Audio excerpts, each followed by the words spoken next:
His infectious zeal propelled him to serve his own people, and he set a goal of transforming, empowering, and nurturing lives through education, healthcare, and banking, the most basic aspects of social upliftment. High schools in every village, small-scale industries like dyeing and weaving, sawmills that provided employment, institutes of higher education, rural banking. There was no area that he left untouched. Along with his brother, he started Syndicate Bank with a motto, "No man is too small for our bank." Syndicate Bank has got a new philosophy. It is a small man that ultimately contributes to the greatness of an institution. There must be an institution to collect a small savings to the people who are in millions in our country. He even started a Hindu orphanage during the days of our freedom struggle, as many children were being orphaned due to the dismal life expectancy of just 27 years.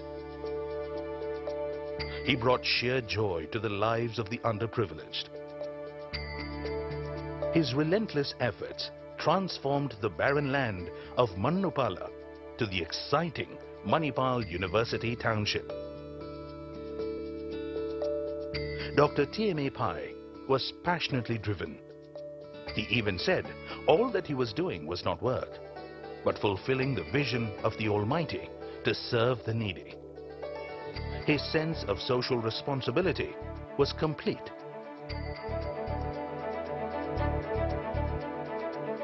He had a belief that the common man had a lot of common sense, and if channeled into productive work, he can be made beneficial to man and society. His idea of vocational training leading to employment was a far-fetched idea. But Dr. Pai was thinking out of the box, ahead of his times.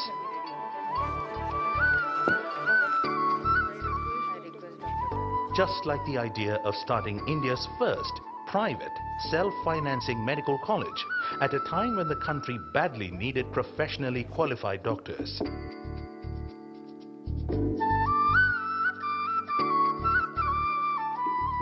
Kasturba Medical College, established in 1953, provided equal opportunities for all to study medicine. The Manipal Institute of Technology took birth in 1957, followed by a string of other institutions.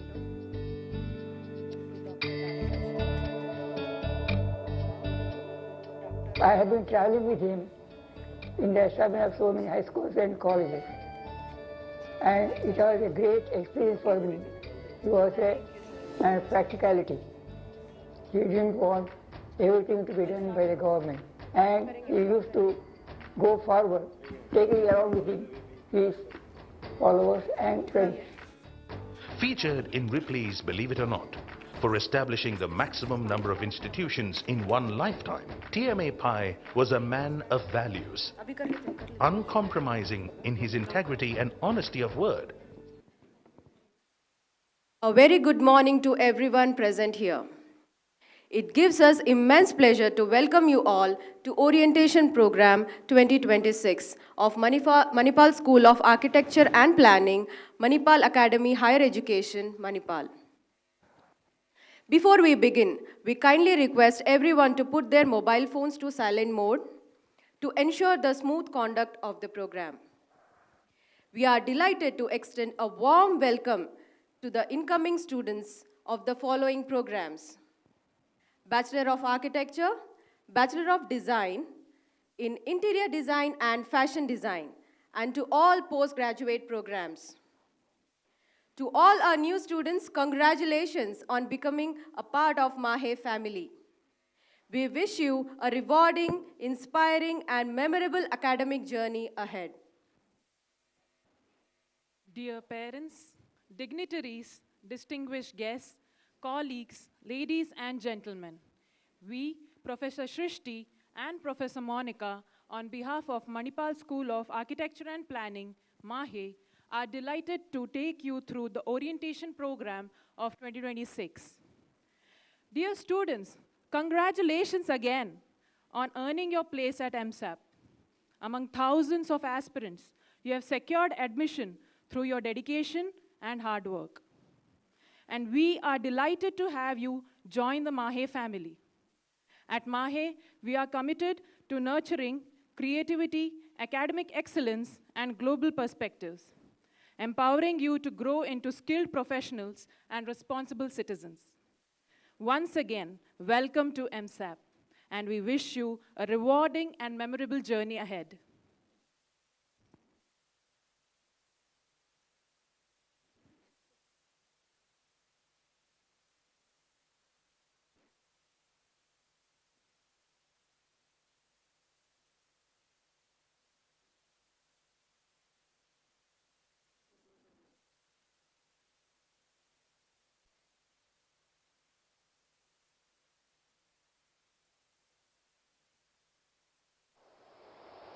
Self-financing medical college at a time when the country badly needed professionally qualified doctors.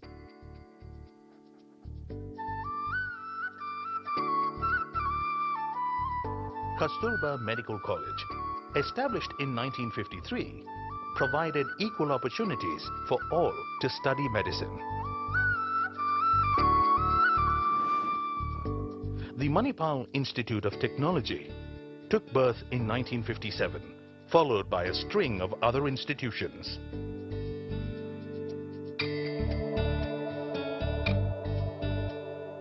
I have been traveling with him in the establishment of so many high schools and colleges. And it was a great experience for me. He was a man of practicality. He didn't want everything to be done by the government. And he used to go forward, taking along with him his followers and friends. Featured in Ripley's Believe It or Not, for establishing the maximum number of institutions in one lifetime, TMA Pai was a man of values, uncompromising in his integrity and honesty of word, deed and purpose.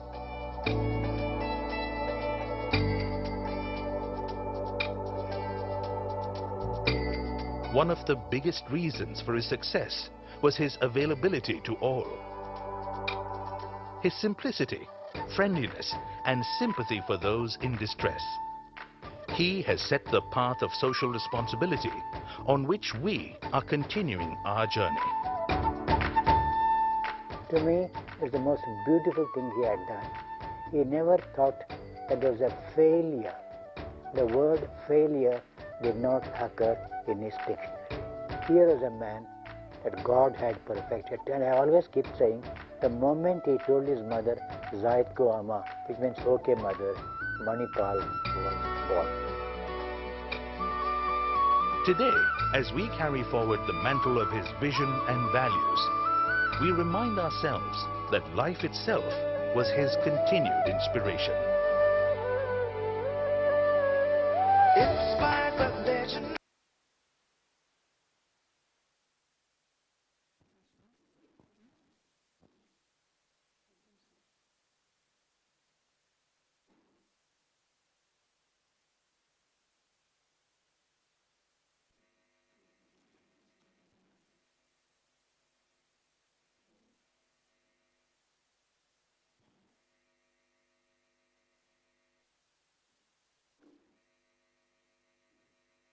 As we commence this auspicious occasion, may I now request you all to join us in welcoming the distinguished dignitaries for today's program.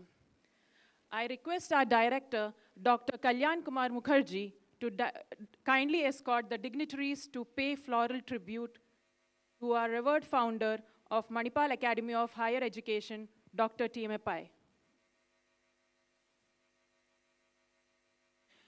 We are privileged to welcome our chief guest, Dr. Karnakar Kotigar, Pro Vice Chancellor, Technology and Science, Mahe. Our guests of honor, Architect Fancy Oman George and Dr. Darli Koshi. Accompanied by Dr. Pradeep G. Kenny, Joint Director, MSAP, and Dr. Veena Rao, Head of the Department of Design.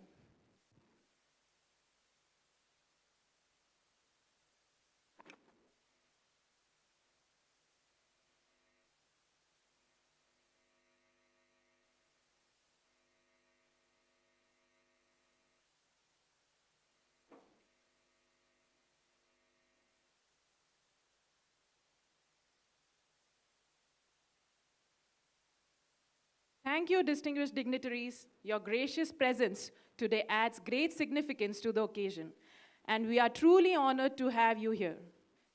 I request the dignitaries to kindly take their seat on the dais. We shall now begin the program with the invocation.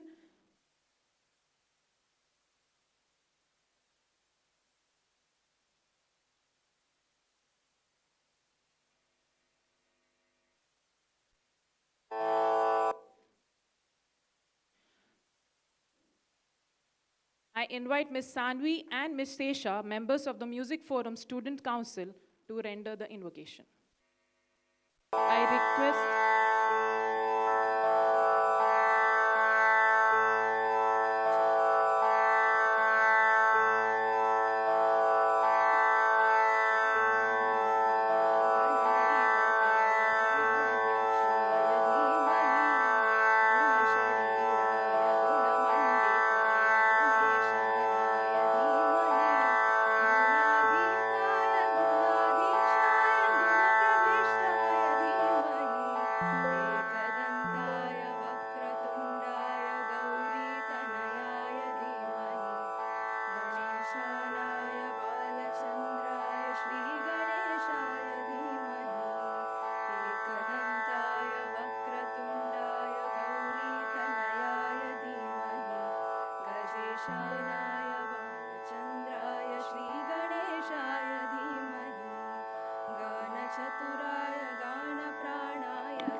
गुरुदैत्यकलाक्षेत्रे गुरुधर्मसदाराध्याय गुरुपुत्रपरित्रात्रे गुरुपाखण्डखण्डकाय गीतसाराय गीततत्त्वाय गीतगोत्राय धीमहि गूढगुल्फाय गन्धमट्टाय गोजयप्रदाय धीमहि गुणाधीताय गुणाधीशाय गुणप्रविष्टाय धीमहि एकदन्ताय वक्रतुण्डाय गौरीतनयाय धीमहि गजेशानाय बालचन्द्राय श्रीगणेशाय धीमहि.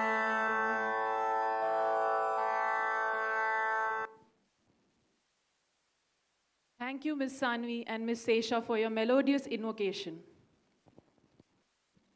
I now invite Dr. Kalyan Kumar Mukherjee to deliver the welcome address.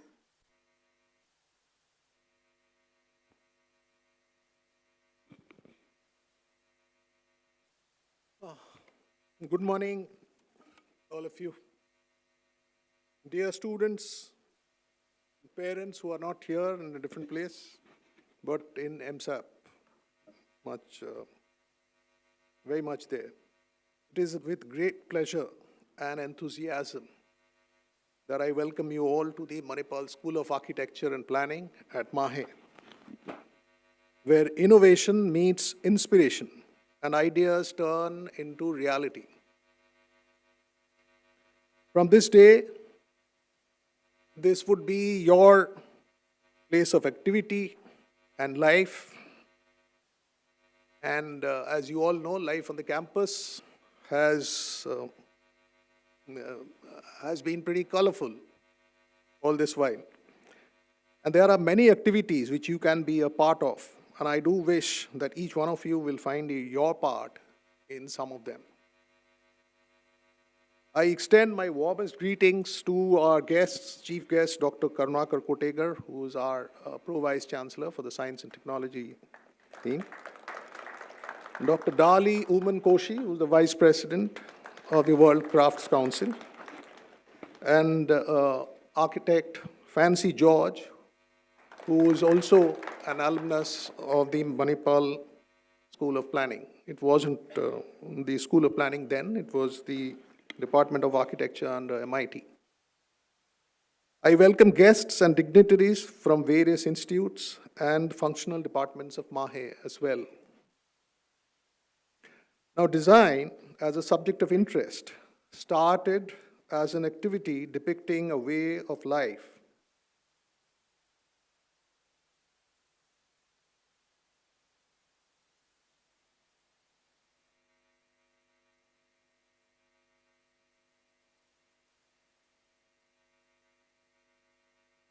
Design as a subject of interest started as an activity which was depicting a way of life. This was, in prehistoric times. And then it emerged as a tool for functional arrangements. Later, technological know-how helped humans design more efficiently and effectively. Today, we are looking at designing as an expression incorporating all of these and as a futuristic expression for inclusive and sustainable living environment for all of us. Designers, be it spatial or technical, must claim ownership. Now, this is also a very important part in a creative activity. You must claim ownership. Claim ownership in the sense you should own what you're doing. This is to encourage an emotional attachment. We all have heard of this creative activity. We also need to understand that it is part of our emotions that get attached to every bit of design that we do. Designs without this sensory input would be just an arrangement of entities. This effect can be infused by weaving narratives of how design initiatives can improve the lives of users. And you all must realize that such great innovations that we see every day, in the past, it has happened in the present, it keeps on happening in the present as well. Every design idea has started with increased needs. We require things, so therefore we innovate. And of course, we follow this up in a very creative way to create good designs. Thus, any good design effort, spatial or even ideological, is first felt. So you need to feel the design first before it can be analyzed or described or understood or whatever. So dear students, as you start this journey, you shall need to prepare as architects and creative designers to work with sensory appeal and a logical and scientific understanding of materials and processes, and set in the backdrop of history and ethos of our culture and region to create a functional environment that would be sustainable for all living beings.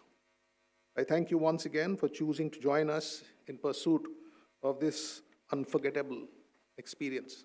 Thank you. Thank you, sir, for your warm and inspiring words of welcome. Your address has set the perfect tone for today's orientation program. I now invite Dr. Pradeep G. Kinney, Joint Director, MSAP Mahe, to introduce our chief guest, Dr. Karnakar Kotegar, Pro Vice Chancellor, Technology and Science, Manipal Academy of Higher Education. Good morning, everyone. It's my privilege to introduce our esteemed chief guest, Dr. Karunakar A. Kotegar, Pro Vice Chancellor, Technology and Science, Manipal Academy of Higher Education, Manipal. Dr. Kotegar brings over 29 years of experience in teaching, research, and academic administration. Before assuming his current role, he served as the Pro-President of Manipal University, Jaipur.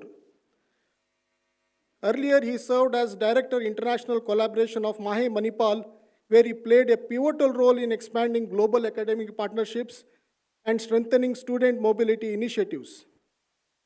As Professor and Head of Department of Data Science and Computer Applications, MIT Manipal, he was instrumental in launching BTech and MTech programs in data science. His academic credentials, including a bachelor's and master's degree from Karnataka University, Dharwad, and a PhD from Mahe in 2009, followed by a postdoctoral fellowship at EIT, Ireland. Dr. Kotegar has authored more than 75 publications in internationally indexed journals and conferences.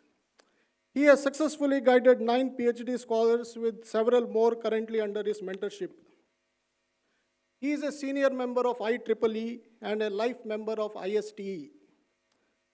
Dr. Kotegar has contributed significantly to the internationalization of higher education. He served as Secretary of IST overseeing operation across 87 countries and as President ISTA India. In his professional capacity, he has visited more than 30 countries to support research, administration, and the internationalization of higher education. His work has been recognized through several prestigious honors, including the Best Teacher Award 2012, the Invention Award from Intellectual Ventures 2013, and multiple Best Paper Poster Awards. He is also a recipient of the Fulbright Scholarship USA and the DAD Scholarship Germany.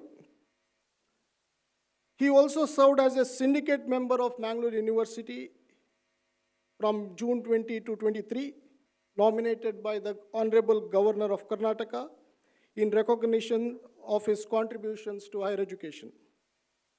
On behalf of Manipal School of Architecture and Planning, we are honored to have with us today, and we look forward to your address to the newest members of the MSAP family. Ladies and gentlemen, please join us in welcoming Dr. Karunakar A. Kotegar with a warm round of applause.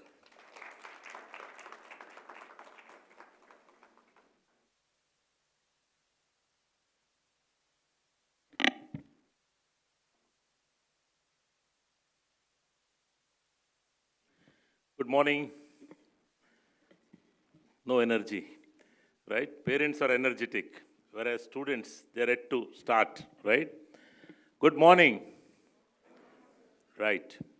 So congratulations to all the students and proud parents, especially parents, because, as a parent, I understand when the dream starts for them, right? So today, your ward is in Manipal, and one of the prestigious university, which is globally known and which is proved by all the ranking agencies in, day out. Very important is this institution, which is around 45-year-old institution, which has produced so many alumni, and they are making us proud every day in, day out. That is School of Architecture for all of you. I'm sure most of you may be thinking that, where I landed, whether this place I will adjust or not. Parents are also worried. First time, my kids is outside and how it is going to be. Please, rest assured, you don't worry. Your kids, within 1 month, they will adjust to this campus. Okay, don't worry, you go home happily. Especially Manipal Academy of Higher Education, you are seeing our founder's photo, Dr. Tonse Madhava Anantapai. By profession, a medical doctor who graduated from Stanley Medical College. By his mother's instruction, he has decided to stay back and serve the society, ignoring all the lavish opportunities during British era. Rest is history. Why I am mentioning it very proudly? Most of you are in the same age group after 2 to 3 years or 4 years. Be a visionary. Manipal started, officially we call it as 1953, where we have started first private medical college of the independent India, otherwise the 27th Medical College of India. Imagine a situation, today most of you are here from different parts of the country and some maybe from outside the country. I'm sure you may be thinking that this is a remote place to reach now. But, our founder was dare enough to start a medical college in a remote village called Mannupalla. That over a period changed as Manipal. Most of the times, Manipal, people may not know it's a name of a place. There are two words in it. One is money and the other one is pal. People say that PayPal and money, they compare. Unfortunately, it is not money, it is money, na. So that is Manipal for all of you. I'm sure, you have entered the right place. Dr. Ramdas M. Pai is the Chancellor of Manipal University, who is the second son of Dr. T.M.A. Pai, who is also a medical doctor, who is responsible for taking Manipal out of Manipal. Whatever his father started, his legacy is taken out from here to Bangalore, then Bangalore to Sikkim, Malaysia, Nepal, Antigua, a university which is globally present. And when you say that my daughter or son got admitted to Manipal, you need not explain what is Manipal for the external world. People know by name. That is the brand value of Manipal. Most of you may be thinking, there are several opportunities why you landed here. I am part of this institution for around 3 decades.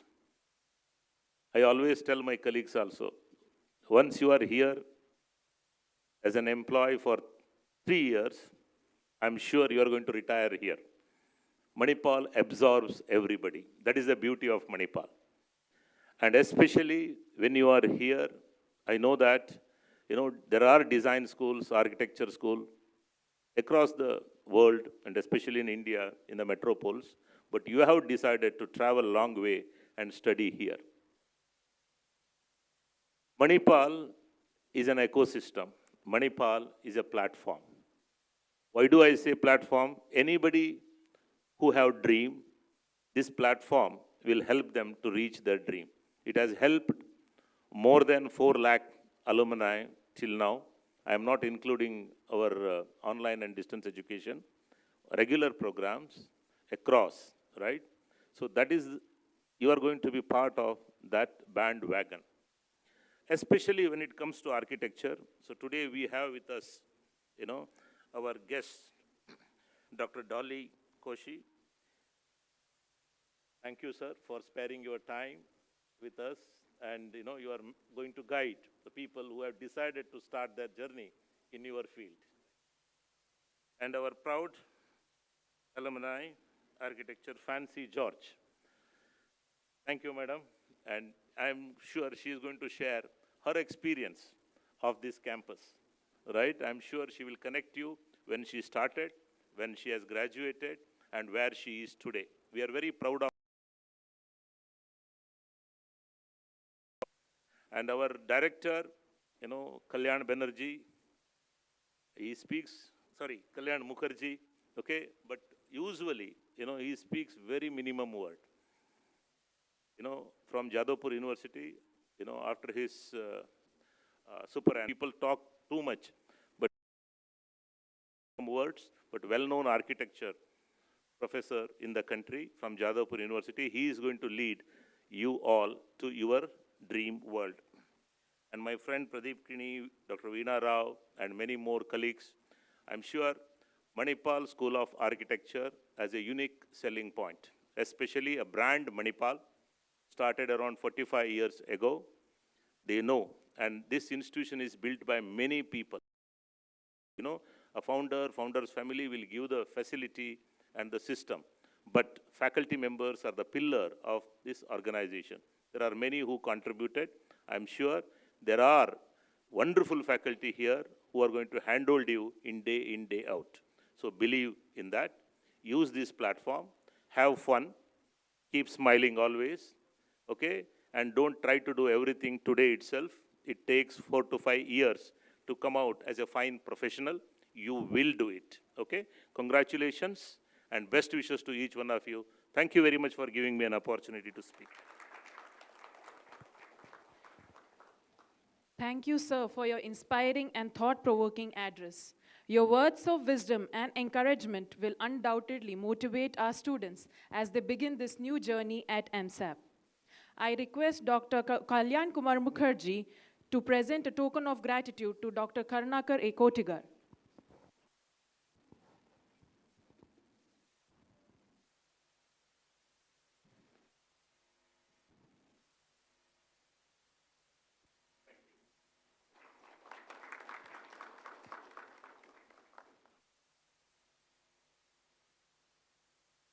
I now invite Professor Amit Kinjawadekar to introduce our guest of honor, architect Fancy George.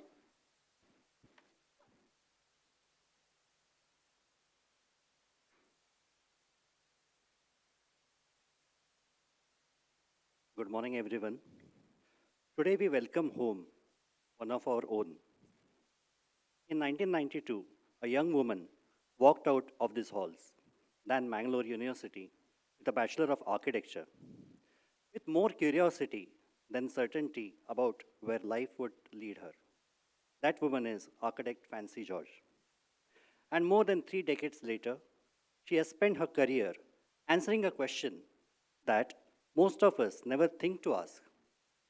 What do the places we build every day quietly teach us about who we are and what we are worth?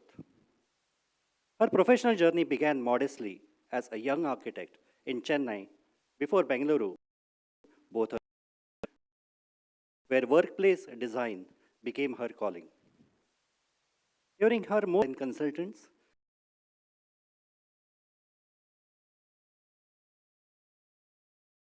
Reliance Jio, IBM, ExxonMobil, and many others.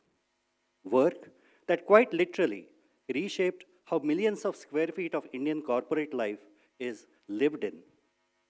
In 2002, she moved with her family to Ithaca, New York, where nearly 7 years at Bray House Architects transformed the way she viewed design, not merely as a discipline of aesthetics, but as one of the craftsmanship, culture, and care for the people who inhabit the spaces we build. She returned to India in 2008 and continued to build through senior leadership roles at RSP and Katera, and later as CEO of Thomas Associate Workplace Design. There, she led award-winning workplaces for Boeing, IBM, Lenovo, Wipro, Google, Meta, and the Terminal 2 multimodal transport hub at Bangalore International Airport, and a landmark circular asset repositioning project for Capital Land at Taramani. Today, Fancy leads Unalome, People and Places, her independent practice in real estate strategy and advisory. She described herself as a third eye advisor, a fitting description for someone who works at the intersection of people, place, business, and planet, helping organizations create environments that are not only high performing but also deeply human. She recently delivered keynote address at Apriya Bangalore, and this September she'll be speaking at TEDx ISBR. She is CoreNet Global Accredited Master of Corporate Real Estate, co-founder of WireNet, World Woman in Real Estate, an elected committee member of CoreNet Global India Chapter, and an advisor to platforms such as Realty Plus and Commercial Design Magazine. Through all these roles, she has remained a thoughtful and an influential voice for human-centered design, circular thinking, and workplaces that give more than they take. More than 30 years after she left the campus, Fancy still believes, perhaps even more deeply today, that architecture was never really about buildings. It has always been about designing better lives. Ladies and gentlemen, students and parents, please join me in extending a warm welcome to our distinguished alumni, architect Fancy George.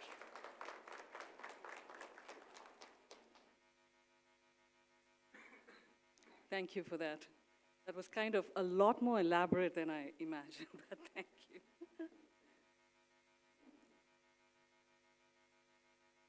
Good morning.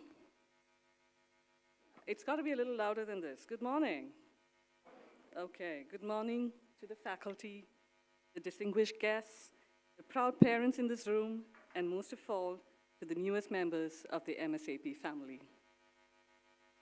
What a privilege to stand here.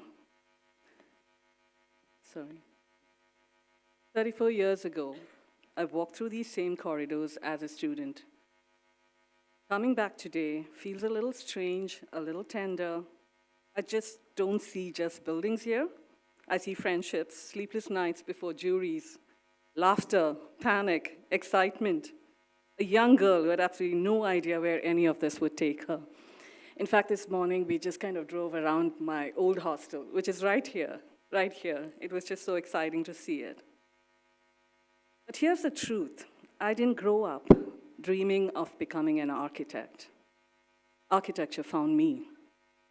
A second-year student once asked me a simple question. Do you like drawing? I said, yes. She smiled. Then you should study architecture. That was it. No grand plan. No 5-year vision. Just one conversation on an ordinary day with someone who saw something in me before I saw it myself. We spend so much energy looking for that one big decision that will define everything. But most lives don't turn on big decisions. They turn on small conversations we almost didn't have. So if you're sitting here today wondering whether you've made the right choice, very few of us knew exactly where this would lead. That's not a flaw in the plan. That is the plan. I was born in Borneo in Malaysia. As a child, I moved constantly. Sabah, Singapore, Chennai, different homes, different languages, different rhythms of life. I remember sitting in Singapore's airport as a little girl, doing nothing in particular, just watching the order, the light, the way someone chose a chair in a cafe, and what that choice said about what they needed in that moment. Nobody told me that was a design skill. But 3 decades later, I believe it might be the most important one I have. Before you become brilliant designers, become patient observers. Watch how a grandmother climbs a staircase. Watch how a child claims a corner of a room without being told to. Architecture doesn't begin at the drawing board. It begins in attention. My thesis here was on Hoysala architecture. That's pretty close by. And research back then meant something different than it does now. There was no search bar. Research meant traveling to a library, borrowing a book, finding one rare publication, and guarding it like treasure. Information was scarce, so we chased it. Your generation has the opposite problem. Information is everywhere, instantly, for free. Which means we will set you apart. What will set you apart is no longer what you can find, it's what you can ask. A machine can give you an answer to almost anything. Only curiosity can teach you which questions are worth asking in the first place. Don't lose that. Whatever else changes, don't lose that. Don't lose your curiosity. When I graduated, I wanted to start my own practice immediately. I thought I was ready. Something in me said otherwise. Go and understand scale first. So I joined a large practice and said yes to almost everything that came my way. Every project, every late night, every unglamorous site visit, and trust me, there were a lot of that. We drew by hand then. Every line had weight. I'd still be at my desk long after everyone else had gone home. Not because anyone asked me to, but because I couldn't leave until it was right. People sometimes ask how I ended up working on some of the largest corporate campuses in the country. The honest answer is almost embarrassingly simple. I kept saying yes before I felt ready. You don't become confident and then take on big things. You become confident because you took them on while you were still afraid.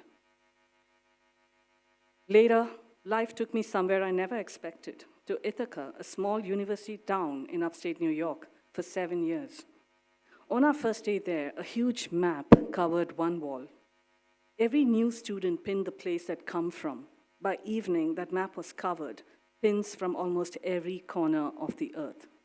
I stood there and understood something I hadn't fully understood before. The world is so much larger than my own experience of it. Different beliefs, different food, different ways of solving the same problem. That changed how I saw architecture permanently, because it was never really about buildings, it's about people. And people are beautifully, endlessly different from one another. We now have languages for this: inclusion, neurodiversity, accessibility, well-being. But these aren't new trends to keep pace with. They're simply reminders of something true all along. A building only succeeds if it makes room for everyone who walks in it.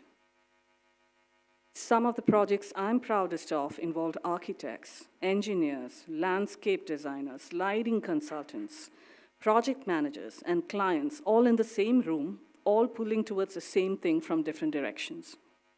Those years taught me this work is not a solo performance, it's jazz. Trust me, I'll explain that. No single musician tries to play louder than the rest in a jazz ensemble. Each one listens, responds, makes space for the others to shine, and together, almost by accident, something beautiful happens that none of them could have made alone. The best architects I've ever worked with weren't the ones with all the answers. They were the ones who knew how to listen. Eventually, I made a decision that surprised people.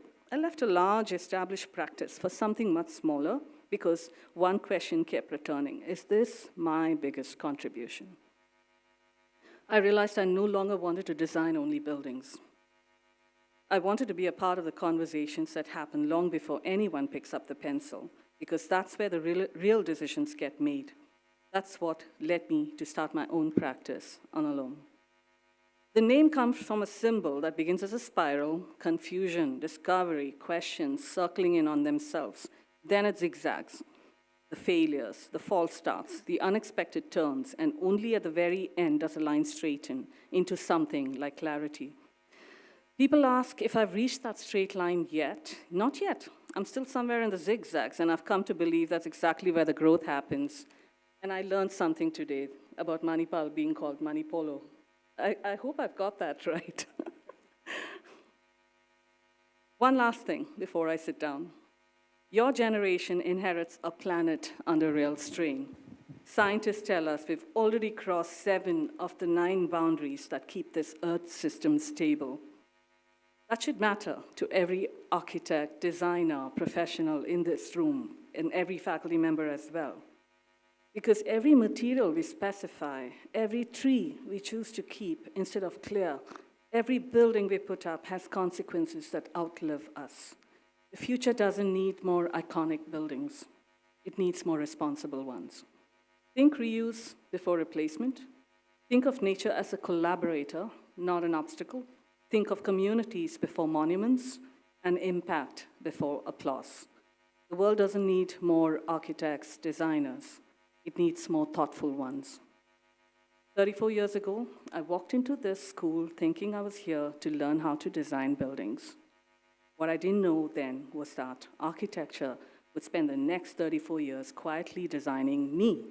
Every drawing, every mentor, every mistake I was allowed to make. Every country, every collaborator, every hard conversation, shaping the architect and the person I slowly became. Your journey starts today. You don't need to know where it leads.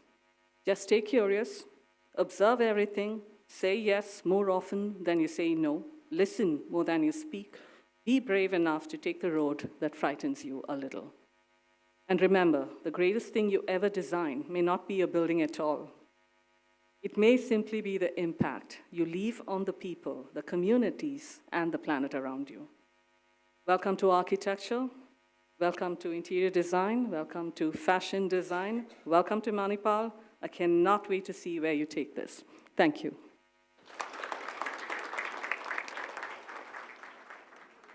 Thank you, Architect Fancy George, for your inspiring address, your experiences, your word of encouragement, and valuable perspectives will certainly motivate our students as they embark on this exciting academic journey.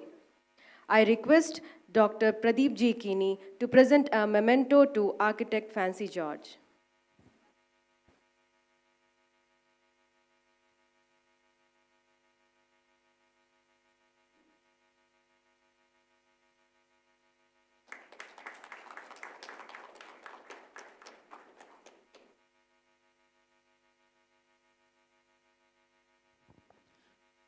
I now invite Dr. Veena Rao to introduce our distinguished guest of honor, Dr. Darli Koshi.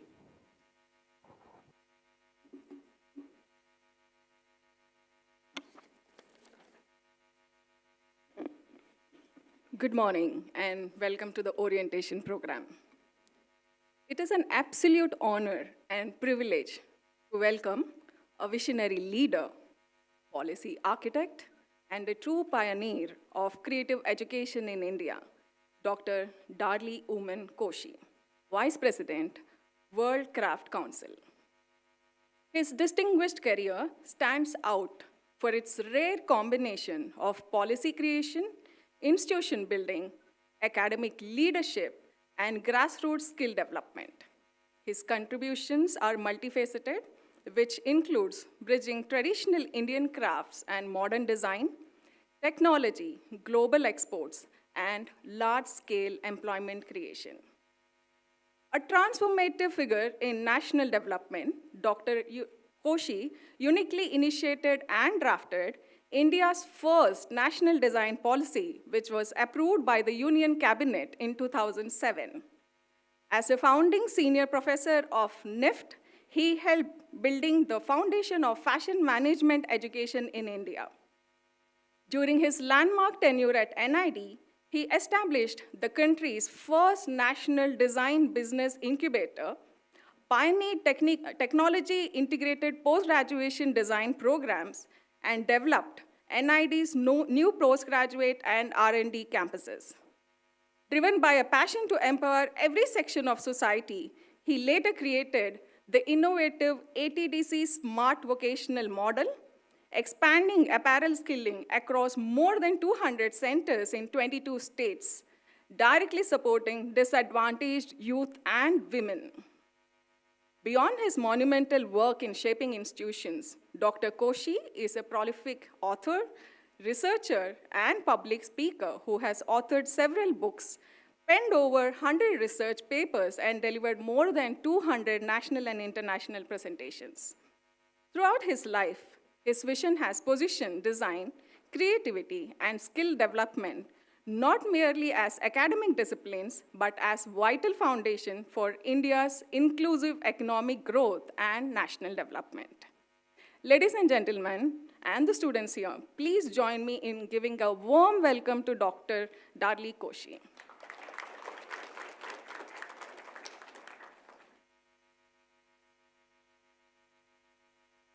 Your mobile.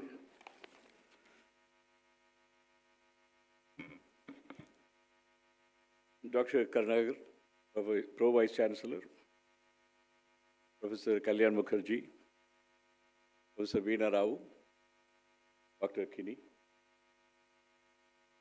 and different faculty colleagues from multiple disciplines, dear students.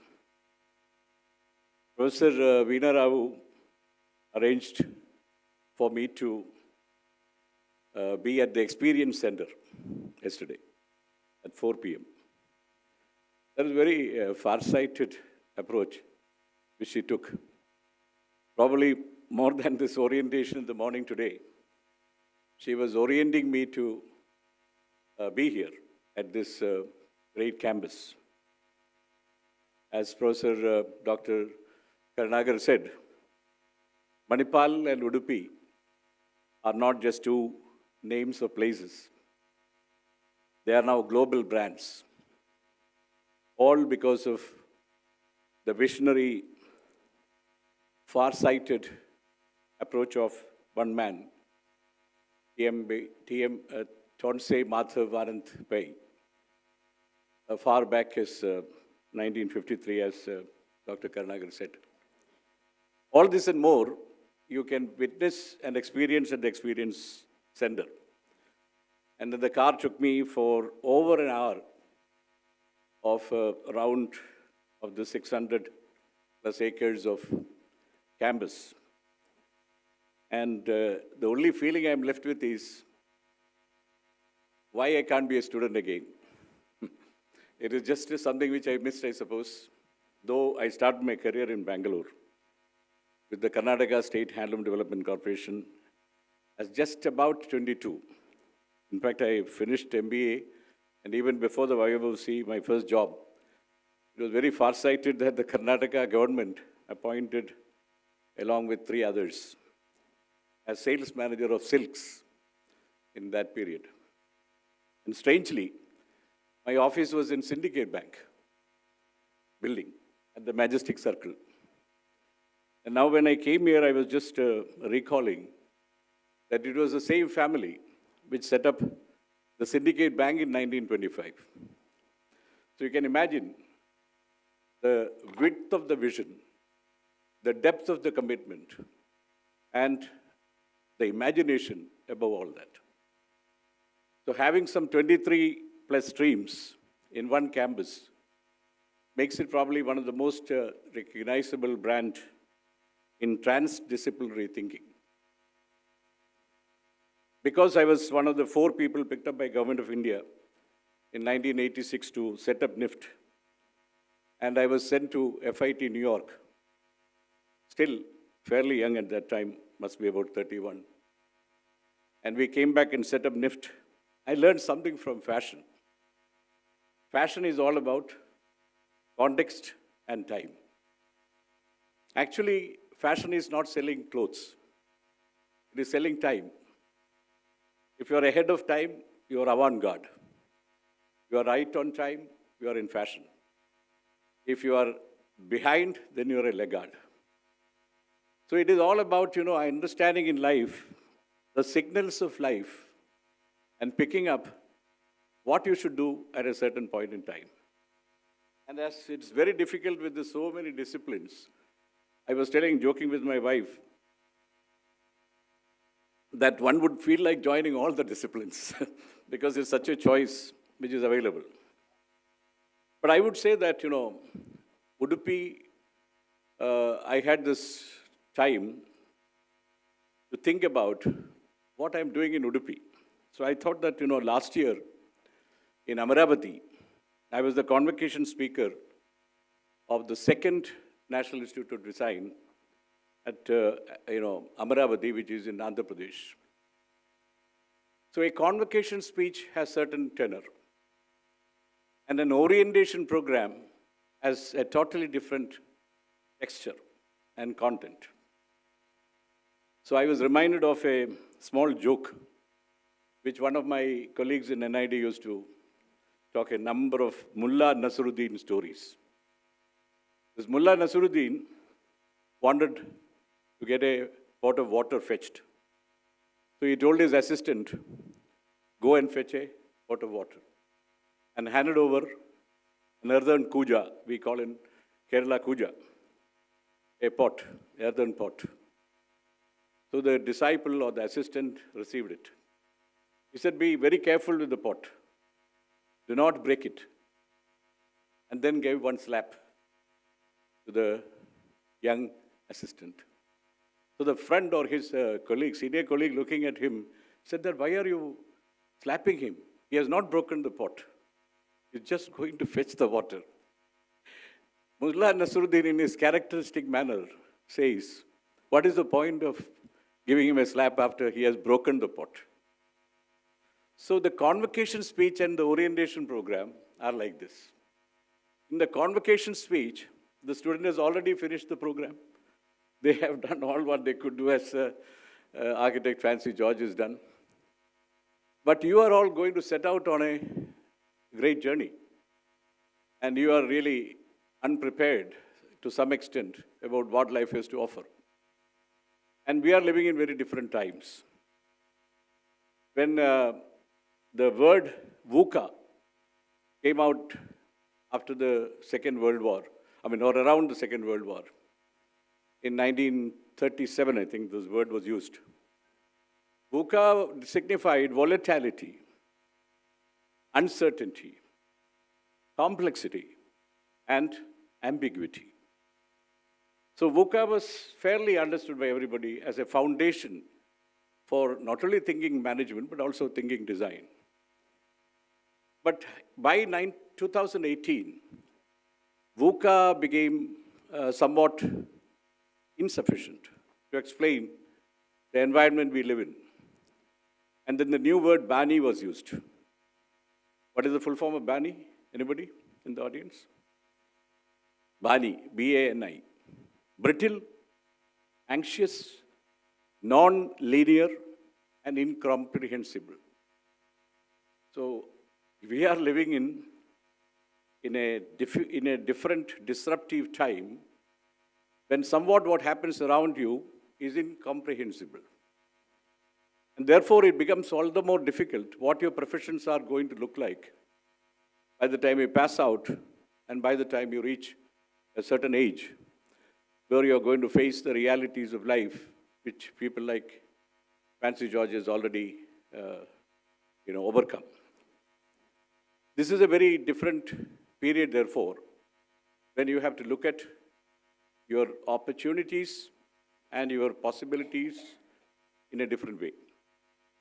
So in the presentation at the Experience Center, which I come back to, there was one word which stood out as I came out.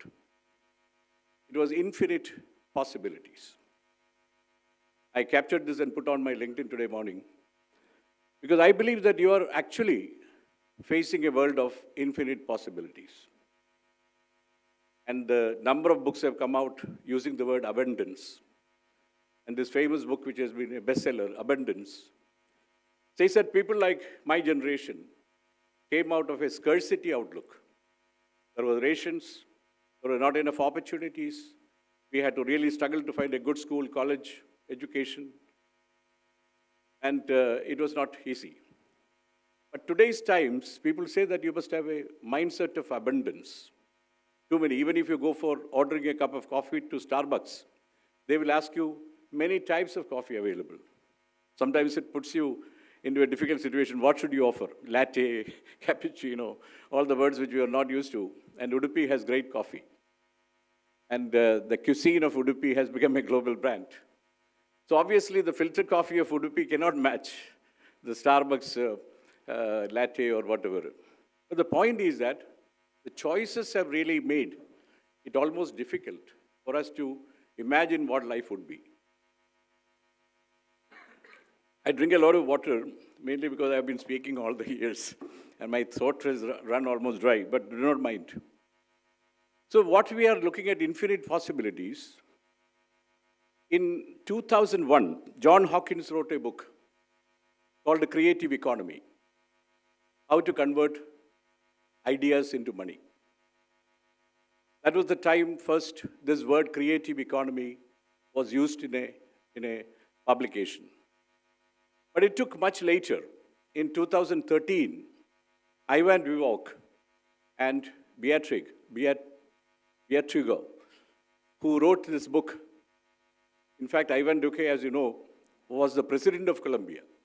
And a president writing a book with an economist called Orange Economy, The Infinite Possibilities. That was the name of the book. It was for the first time the word orange economy or creative economy came into policy formulation of a country. It was in 2013. But in 2026 budget, Nirmala Sitharaman, the finance minister of India, used the word orange economy in her budget speech. And they have allocated something like 15,000 crores for pushing a creative economy. They've already set up an institute for creative technologies. They're going to set up digital labs in various schools. So obviously, Government of India took some lag in admitting this. In this year, February 2nd, we conducted a major conference in Kuwait. In my capacity as the Vice President of World Craft Council, I suggested the theme, Crafts in the Creative Economy. Now, in a nutshell, what I'm taking the background, if I had, let us say, 1 hour to speak, I would have built up this entire theme to tell you what this means. However, I'm going to cut it short because of the time shortage. However, I would like to just focus on few things, because that is the world you are going to see. See, we have finished the agriculture economy, and designers responded. And in 1987, there was no word of fashion in the country. We introduced through the Pupil Jaker and S.K. Mishra and Agnihotri and the group of people at that time, and few of us as founding faculty, the word fashion in India. It was very difficult for me. I didn't even know what a gauntlet means or what is the front and back of a pattern of a shirt. However, we were picked up to lead the fashion revolution in the country. Similarly, I happened to be at the millennium beginning and the century's beginning at the National Institute of Design, where we looked at and set up India's first design mission center in 2005, which was inaugurated by Abdul Kalamji, the then sitting president. And we looked at the need for research and set up a research campus in Bangalore. We looked at the need for integrating technology with design and set up different programs: interaction design, interface design, information design, transportation and mobility design, and so many programs in the PG campus. But the creative economy word I used in my 2008 book, which was almost nearing the 10-year end at NID, which was called The Indian Design Age, which had a foreword by Ratan Tata, and it was published by Rowley Books. In that, the subtitle was Strategic Insights for Success in the Creative Economy. So I had felt that craft, design, and technology will be the pivots on which creative economy in India will get built. Because anything which is God-made is God-made. Whatever is not God-made is designed, and it is man-made. So obviously the world cannot do without design. However, with AI and disruptions of technology and the COVID pandemic, which upended the entire approach to life, which Philip Kotler called the people being divided into simplifiers and activists of different kinds for greening the manufacturing or climate crisis, etc. So the world has changed. Whether we like it or not, you are now in 2026 joining a transdisciplinary context of a large university, and which is an astounding place to be in at this point of time, because it is transdisciplinarity which is going to decide how your mind is going to operate. Because it's at the encounters of different disciplines that innovation is born. It is never at the core of a subject. If design does not interact with technology, no innovation will be born. If you do not take the DNA of craft, you cannot have the individuality of Indian design. So it becomes all connected into a triad of craft, design, and technology. So I wanted to underline this single message to you, telling that your world is not driven by agricultural economy. It is not driven by industrial economy. It is not driven by knowledge economy. It is not driven even by innovation economy. It is designed by or defined by creative economy. Do you understand something of this? Raise your hands if you are not understood. Because I made a speech like this in the first orientation program of NID, and the students came back and told me we didn't understand anything which you said. I'm prepared for that, but I just wanted to ensure that you start exploring the book of John Hawkins, the seminal work of this president and his economist in 2013, and the orange economy possibilities, which are defined by 13 different areas: graphics, visual effects, film, digital creations, content creation, and various 13 different aspects which UK government has mapped. And they have produced a great access based on this and their development, and they have concluded that we are talking about finite resources and infinite possibilities through design-led world, and how you are enabling this entire process. Because we may say anything, but Trump may fight for oil, but the point is oil is a depleting resource. But resources are limited, creativity is not limited. There are finite, structures and environments, but infinite wisdom and infinite creativity in people. So I believe despite the attack and inversion of AI, there will be possibility for you all to still use creativity as a fortress against the AI taking away your thinking and your ability to imagine the world. And that is why 20 to 30% of all activities will continue to be guided by empathy and human emotions. So what you need to really look at is, how is the culture, how is the DNA of the culture which you are coming to face to face with? what are the kind of disruptions you should imagine? So I would like to end this 7-8 minutes of my speech by telling there are 3 H I believe in. I've written about it in many places. 3 H. One starts with hands. You must develop abundant skills. Skills in whatever you do, but it should be a T-shaped individual. Meaning you have depth of the T's middle part, but you have the creative enterprise and you have functional enterprise on 2 sides. IDEO's Tim Cook, I think, said long back that, I-shaped individuals are of a past industrial revolution, probably, but not anymore of this generation. You require T, or you require X, where you're sitting in the middle and controlling different aspects. Or you want M, where you look 2 types of skills in the middle and create a new skill.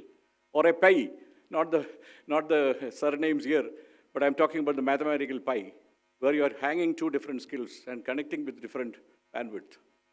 And you are looking at that kind of skill development, orientation, which takes you to the first H, hand. Then the heart, full of human intelligence, emotions, empathy, and your ability to connect with other people. Please talk to all other discipline students whenever you can. And connect and make friends, because it's a collaborative world. And it's a cooperating world. And that H can only come from your heart. And comes head, which is about monetizing commerce with compassion. Understanding the limits of your reasonable thinking, but you need to also have the logical and functional and multi kind of skill for your brain to make you look at what are the possibilities and how to see that infinite possibilities. If you can't imagine, you cannot, and as Abdul Kalam ji said, if you cannot dream, you cannot achieve. If your imagination falls behind, whatever you may do is not going to be enough to realize your potential. So I think I have given you 3 messages. One is to study the economic trajectory of the country, of the world, where it is headed. Look at the disruption forces around you. Be alert to looking at the context and time. And the last, make 3H your guidelines. That do I have enough skills? Do I have the empathy and emotions to understand other people and understand the environment? Do I have the head to keep it all under it in terms of being practical and doable? Thank you, ladies and gentlemen. Thank you, sir, for your inspiring and thought-provoking address. Your invaluable insights, rich experience, and words of encouragement will undoubtedly inspire our students as they embark this academic journey. I request Dr. Veena Rao to present a memento to Dr. Dala Oman Koshi.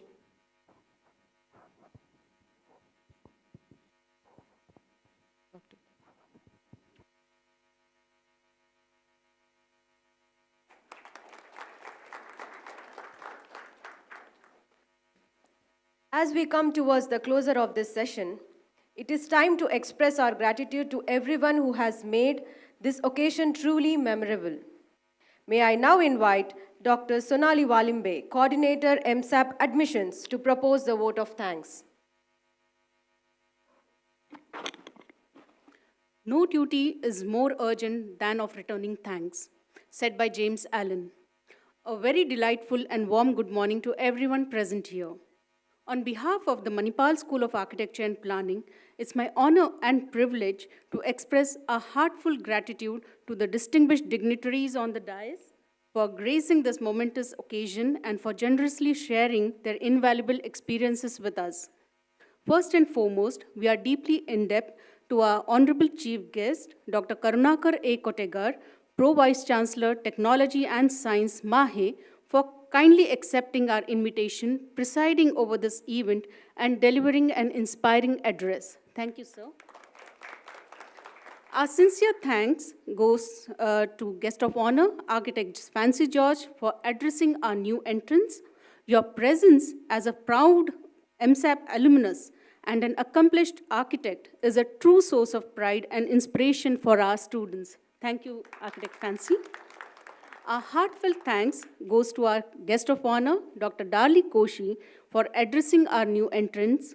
Your inspiring insights and distinguished contributions to design education have motivated our students to dream big, think creatively, and pursue excellence in their chosen fields. Thank you, sir. I would like to express my gratitude to our respected director, Dr. Kalyan Kumar Mukherjee, for his warm and encouraging welcome address to the newest members of the MSAP family. Our thanks also go to Dr. Pradeep G. Kinney for introducing our chief guest, Dr. Karunakar A. Kotegar, Professor Amit Kinjivadkar for introducing architect Fancy George, and Dr. Veena Rao for introducing Dr. Darli Koshi. A special note of appreciation to Dr. Kalyan Kumar Mukherjee and Dr. Pradeep Kinney for their constant guidance and unwavering support in ensuring the meticulous planning and smooth execution of the orientation program. I would also like to acknowledge the dedicated efforts of our student volunteers who have contributed selflessly to the success of today's event. My heartfelt thanks to all faculty and staff members whose tireless work and seamless coordination have been instrumental in the smooth conduct of the program. Moreover, it gives me immense joy to witness the overwhelming presence of parents who have joined us both in person and virtually. Your trust in us and your decision to admit your wards to MSAP is truly appreciated and valued. Once again, I extend my sincere gratitude to each and every one of you for being part of this significant occasion. Your presence and support have made this event truly memorable. Thank you. Now, I request everyone to kindly rise for the national anthem.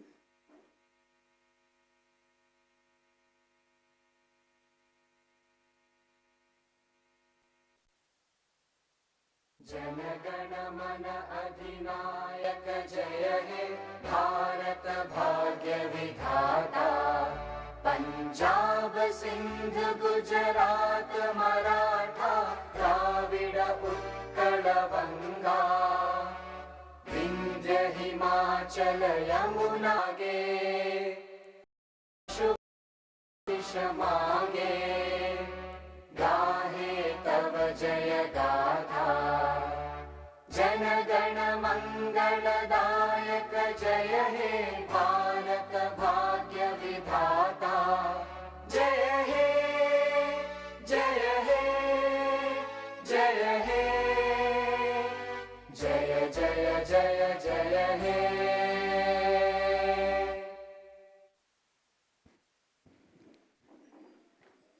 I request everyone to please be seated.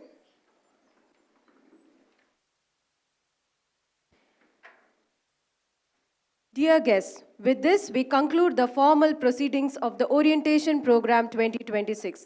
The next session will begin after 20 minutes break. Thank you, and we will resume the program here in 20 minutes.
I request everyone to settle down.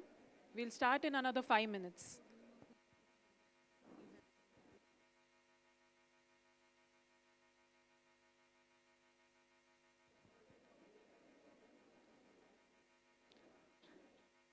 Ma'am is telling to the loud.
She's not coming.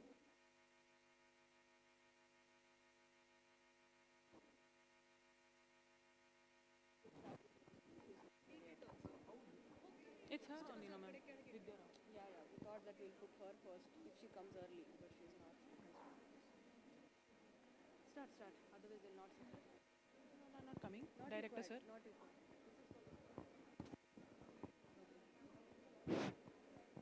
Start. Welcome back. Can I?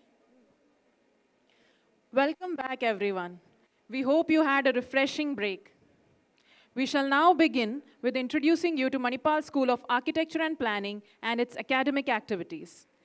It is my pleasure to invite Dr. Vidya Rao on the dais.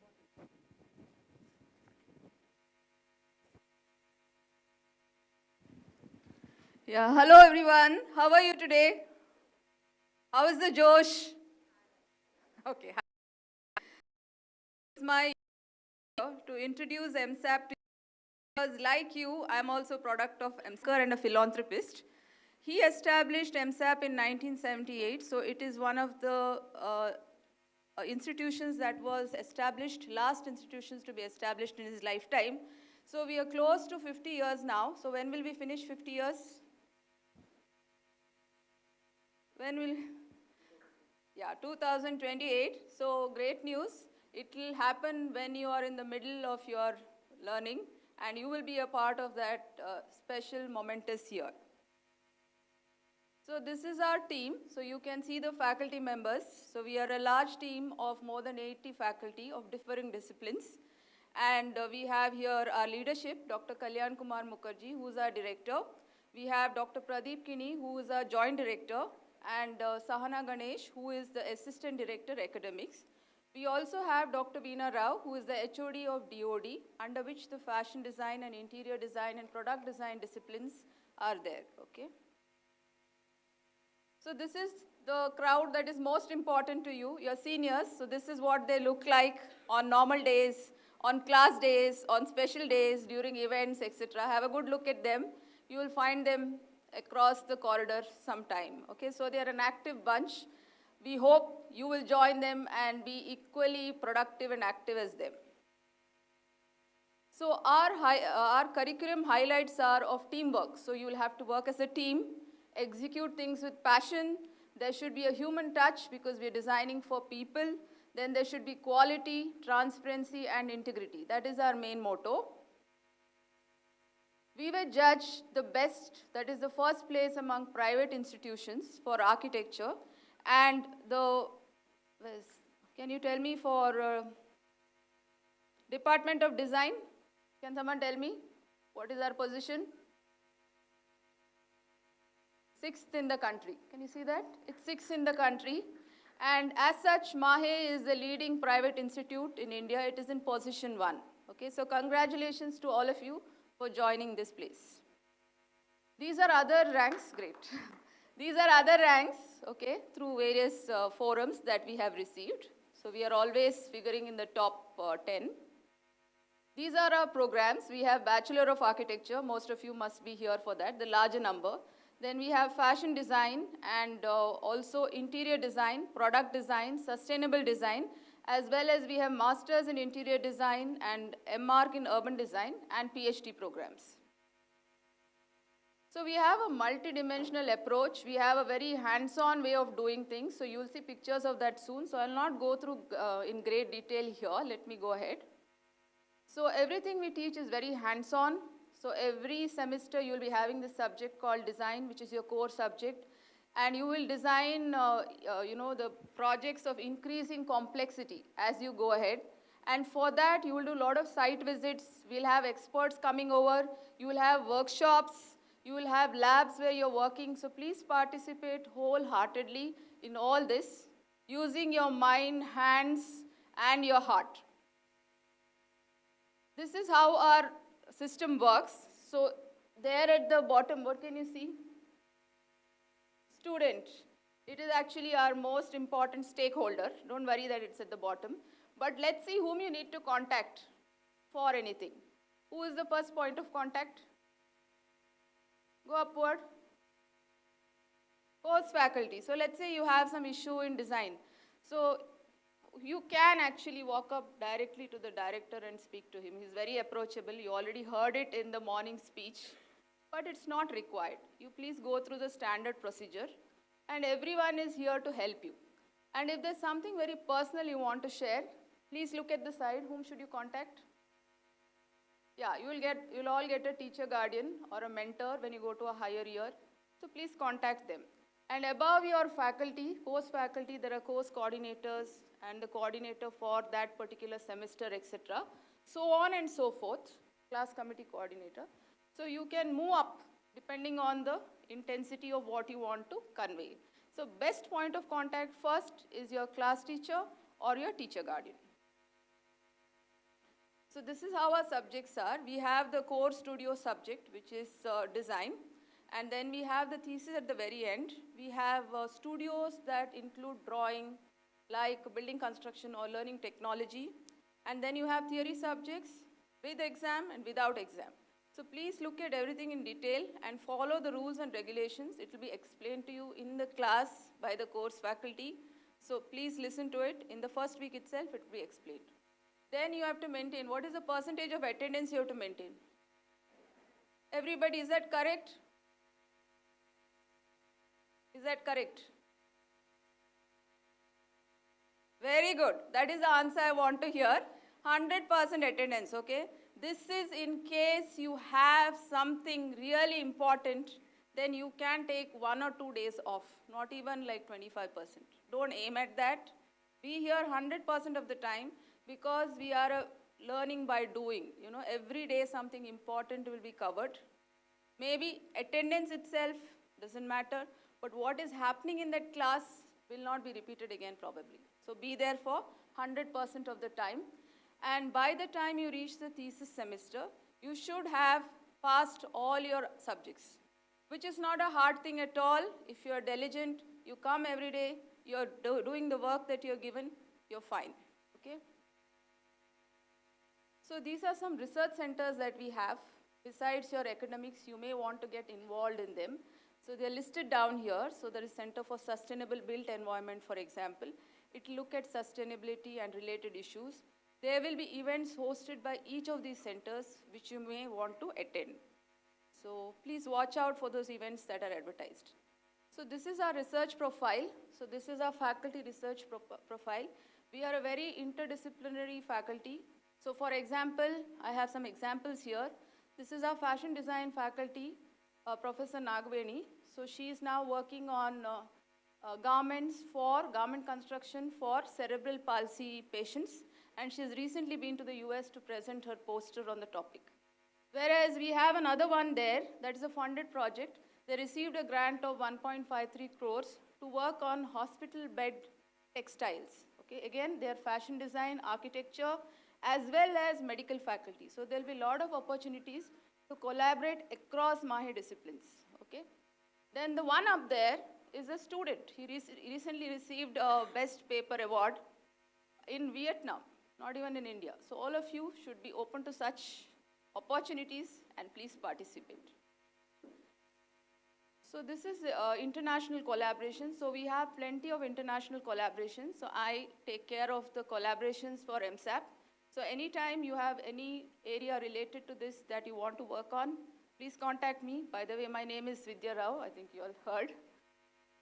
So we have all these universities and more, but these universities that are listed, for example, Deakin, UMIA, then HSB, Bremen, etc. Students are going on student exchange, as well as we are going to get teams from these colleges to work with you, along with you in the studio. So those opportunities also are going to come. You can also see some students who are in their exchange semester. Right now when you join, you will see some foreign looking students around. They are actually a part of this international student body known as ISTAY. There's another one known as ISEC. So these students travel across the globe to do internships in another country. So we have those as incoming students. And you also, from your second year onwards, you can go on those internships. So watch out for those as well. Then we have industry MOUs. These are some of the industry MOUs. So they're very varied. For example, we have one with Asahi Glass, which is a manufacturer or an industry giant. We have one with a Goan organization called Tamdimati, which is actually looking at working with red clay. That is the word in Konkani. These are our students at semester exchange. So when you reach your third year, when you have completed half of your course for architecture, or if you have finished 2 years, that is for BDES program, then you will get the opportunity to go on an exchange program. So you'll be able to go entire semester to a European destination that we chalk out for you. And to get this opportunity, what should you do? Any guesses? What should you do? Obviously, the whole class won't go, so the opportunities are a bit limited that way. So if your name has to figure out in the short list, yeah, very good, very good, very good answer. So your GPA has to be high. So what you can do right now is that please study hard, please apply yourself in the studios, keep your GPA high so that you have a better chance of getting selected. There will also be an interview process. What is this GPA? Tell. Grade point average. So basically you study hard, you get a grade for every subject, and then it is weighted with the credits of that subject, and finally you will get a GPA out of 10, okay? But as you travel across the semester, you will get a cumulative grade point average, so it keeps on adding or otherwise to the grade point you already have. By the time you come to the exchange semester, the requirement is of a 7.5 CGPA, but most people who go are 8.5 and above. So ensure you have that. Even otherwise, there's no harm in keeping a good CGPA, so always work for that. Okay? And if you have, then you can go. These are students at UMIA. So UMIA is in Sweden. So all these activities are going to be an icing on the cake, but first you should have your cake, right? So do well in your program that you've chosen to do first, okay? Then other things will happen. We also have several international events, so you will get plenty of opportunities to volunteer, present paper, etc. We have had conferences recently. Also, we are expecting one to happen in January 2027 called SRBE, which is on biophilic architecture. We also collaborate with other institutions. For example, this is a recent one, happened last month with Vaikunta Baliga College of Law, which is nearby institution. We also do that. So please ensure that you're up to date with your classes and all that, and you can then participate in all this freely. We also have a lot of international visitors, so don't worry if you are not able to go out. People will come here, and when they come here, they'll get in workshops or lectures or some kind of student interaction within your studio classes. So for example, if I have to tell you, this is Duncan Denley. He owns a landscape firm in Dubai. So he was here just 6 months back. So he conducted a landscape architecture workshop, which all students could freely participate. This is another program that we have in collaboration with Deakin University and some other universities in Malaysia and in Hanoi. So according to this program, what happens is that it's a traveling program. So you go to the place where the IDID is held, and there is a design project that you work on for a month, and then once it is completed, there's an exhibition and all that, and you come back home. So that also is a great experience to look forward to. So these are all the past IDID studios. Even otherwise, we have a lot of national speakers. For example, recently we have had Brinda Somaya. Have you heard of Brinda Somaya? And we have also had Sanjay Moe visit us. So they spent here a whole day and interacted freely with students. We also otherwise, for every subject, we call guest lectures. We call people who have a lot of experience in doing that particular kind of project. Last semester, one of the semesters had hospital design. So we invited this Ward 4 to come and train the students on the key information required for hospital design. This is a win at SDI. SDI is Solar Decathlon India, which our students recently achieved. We won the first prize. Okay, so this is the first prize winning team called Team Agnya. You can go to the SDI social media page and see more pictures. She is the leader of that team. Even otherwise, all our teams, so some 5-6 teams participated. All of them were nominated across all the categories of SDI. The grand prize winner was this team, okay, headed by her. We also have NASA participation, which is very active now, so you could participate in that. So it's NASA is what? Is it that space program in the US? Can anyone tell what NASA is? Yeah, national. Yeah, national. We also have annual study tour, so please participate in that, because every experience of travel is actually building you towards becoming a better designer. And there's nothing like going with your peer group. We have plenty of extracurricular activities. You can see that there are pictures of Avan, Zenith. Then there are a lot of sports activities, but one word of caution. Don't go and enroll in every activity that is there, okay? Because all your architecture design programs are quite intensive by themselves, but all work and no play makes, what is that? Complete the sentence. Jack a dull boy, okay? So that also shouldn't happen. So ideally in the first semester, take up one activity or 2 activities maximum along with your coursework, okay? Probably you're good at basketball, enroll yourself in basketball, no problem.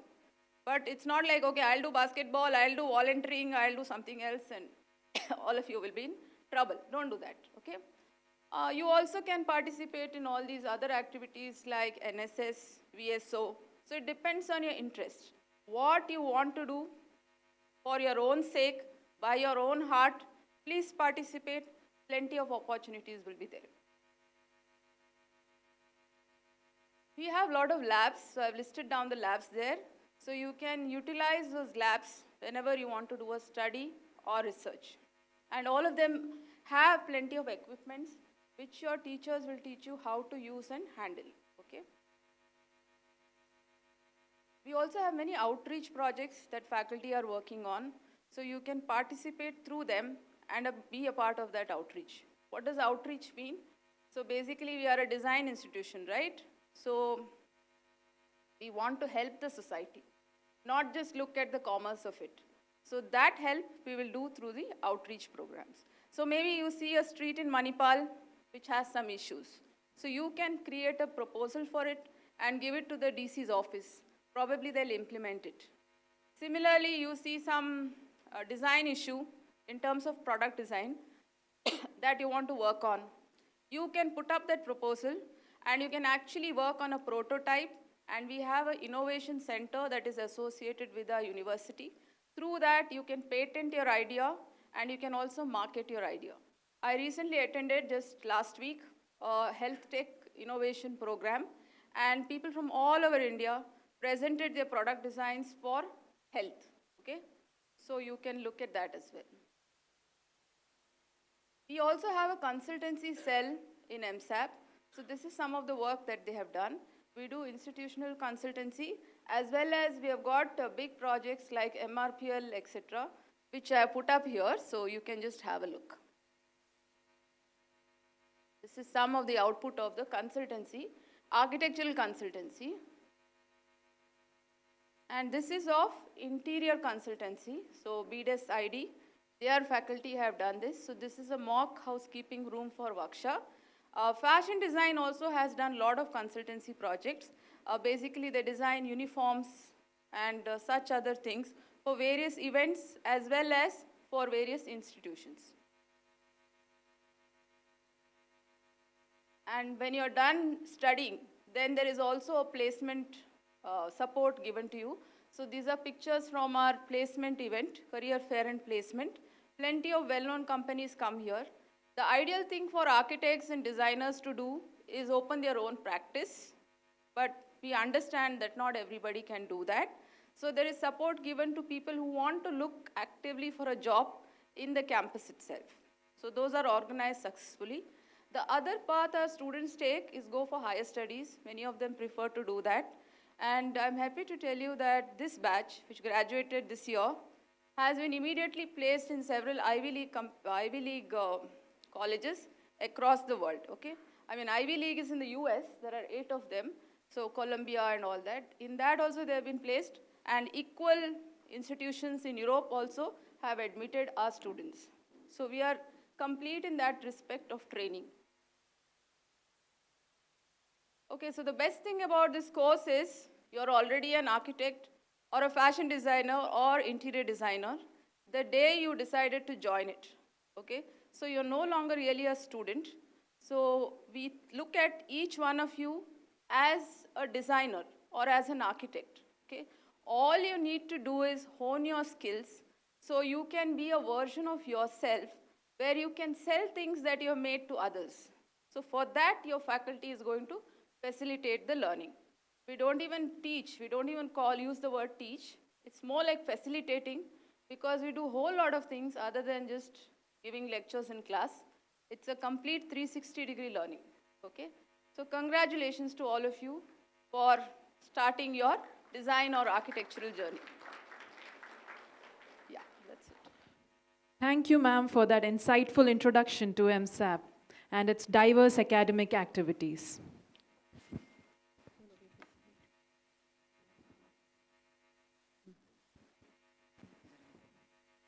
We'll wait. Should I announce or wait?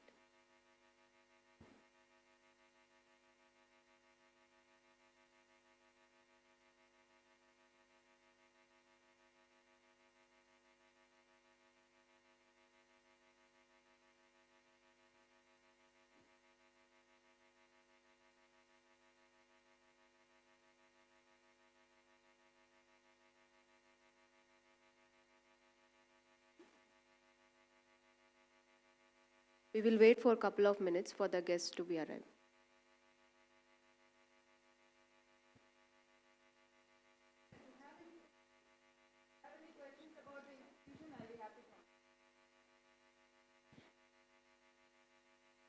Ladies and gentlemen, we are honored to have with us Dr. Purnima Kundapur, Director Student Affairs, Manipal Academy of Higher Education.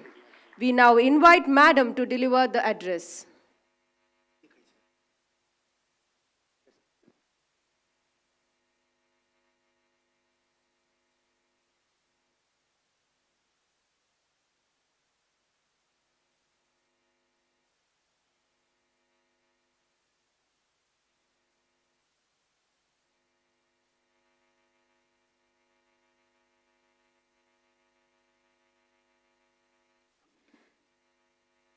I think it's appropriate to say good afternoon to everyone.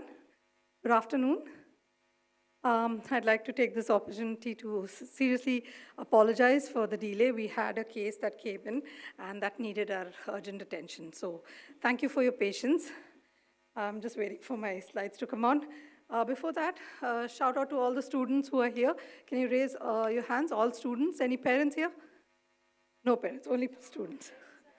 Online, okay. To Different venues, okay. So to all the parents, congratulations for taking that leap of faith of having your students with us at Mahe Manipal. To all of you, congratulations for choosing Manipal as your destination to complete your course for the next 4 years. I'm Dr. Purnima Kundapur. I'm from the Department of Student Affairs, and we are located at the main EDU building. How many of you visited the university building, EDU? Have you seen it? Have you been there? The main block?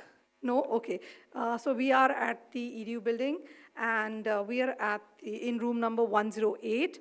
And our job here is to ensure that your stay at Manipal is as comfortable as it can be. And today I'll run you through what are the services and the provisions that are available for all our students to ensure that you are taken care of well, and your well-being, your health, your mental and physical health are taken care of, as well as all the facilities that are available to you from our office, that is the Office of Student Affairs. I think we're just ready for the slides, so thank you everyone for your patience once again.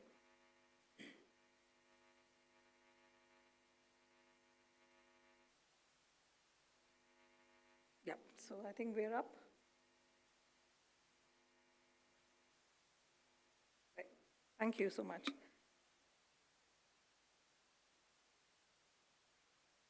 Okay, so that's the EDU building. For those of you who have not seen it, it's at Tiger Circle. And so I'd like to run you through a very short presentation where the crux of the entire talk is about you, the students. So I'd begin with the first point on my agenda, which is the Manipal and you. Like I said, welcome to Manipal. Mahe, the Manipal Academy of Higher Education, is the umbrella university under which we have 25 plus institutes in Manipal itself. And MSAP is one of the constituent institutes under Mahe. I'm sure you went through a lot of information about your own institute, so that's taken care of, and that is not what I'm going to be talking about. I definitely am going to be looking at the next few points. One of the most important points being the health of our students. So can I see a raise of hands to see how many of you are not from Karnataka? So that's a very big chunk of people. So you would not be accustomed to the weather conditions here, and also the terrain, and of course, the attractions that are going to be an essential part of your journey at Manipal. So we do worry about each one of you. We worry about how you are, both your mental and your physical well-being. So definitely something on our chart of actions. Very strange that I put this point here as the third point on my agenda. And I am associated with the Manipal Institute of Technology, which is MIT, your neighboring institute. It's the largest constituent institute under the Mahe umbrella. We have around 11,000 students on our campus. So that's a number that we can really go wow with. But strangely enough, in the first semester, towards the end of the first semester, we have a situation where some of the students approach us and tell us that we were not able to talk to the person who was in our class, so we don't have many friends. We have also seen situations where the roommates don't talk to each other. So the first level of advice that we would say right now would be for all of you to look to your left and right and say a big hello to the person. You never know who would that person be. Yeah, I think you never know. You need to know somebody who you could talk to in times of difficulty. That person could be your person in the fourth year project, or you have those jury projects which I know of. So you need to know someone who you can express or talk to. Maybe that person would be available somewhere in the middle of the road when you're stuck somewhere. So it always helps to know someone in the institute. So I think we are done with that point. Let's go to the next thing. How many of you are in the hostel? Again, a good number. Like I said, it would take some of you time to settle in the hostel. Many of us are accustomed to being away, but some of us are not. Raise your hands if you have been away from home for the first time. Yes. So many of you are away. Keep your hands raised to know if you have apprehensions of your stay here. So you're all cool, fine. Okay, so we will meet you after 3 months probably to see for a follow-up meeting. But yes, having said that, take your time to settle in. Understand what is required of you. Once the academic rigor hits you, you will find it a little difficult to adjust to hostel and the requirements of your academic pursuits. So please take some time to settle in your hostel, learn who's your roommate, adjust. There is a little bit of adjustment that's required. Having said that, I move on to the next point, which is very important for most of us, which is saving your adventures for later. Now, I know all of you have come from different locations, and I'm pretty sure you've done a lot of homework on finding out what are the attractions in and around Manipal, and I'm pretty sure you already have a roadmap on where you want to visit and when you want to visit. But a word of caution to all of you. Please understand that the monsoons have hit the location. The places there's a lot of slippery locations here. So your attire and your footwear have to be appropriate for this location. Carry an umbrella. We've seen people being wet crows, not carrying the umbrellas, and getting into the cold classrooms. Again, affects your health. So make sure there are a lot of attractions. Manipal is nestled between the beauty of the Western Ghats. It's green. And on the other side, you have the beautiful beaches, which we are famous for. And these beaches are blue and pristine white sands. All that is good. But unless you know the location, unless you understand the terrain, we would ask the explorer in you to wait for some time. Understand and then work with caution. My last point on this would be, very importantly, I know all of you are very digitally connected, but are you physically connected? Do you speak to each other? We've seen situations where our students would like to look to seek help. So this presentation is about giving you an idea of what are the avenues that are available in MAHE for you to seek help at any point of time. So with that, we move on to the next point, which is what can you expect at MAHE? So I begin with the big points, and that would be what are the facilities that will help your physical well-being. So on my left, extreme left, you have Marina, which is a 6th-floor state-of-the-art sporting facility. Now, you're within the MIT campus, so definitely we are also looking for another marina coming up in some time. That's the news that we have. For now, this is marina, which is located near the Kasturba Hospital.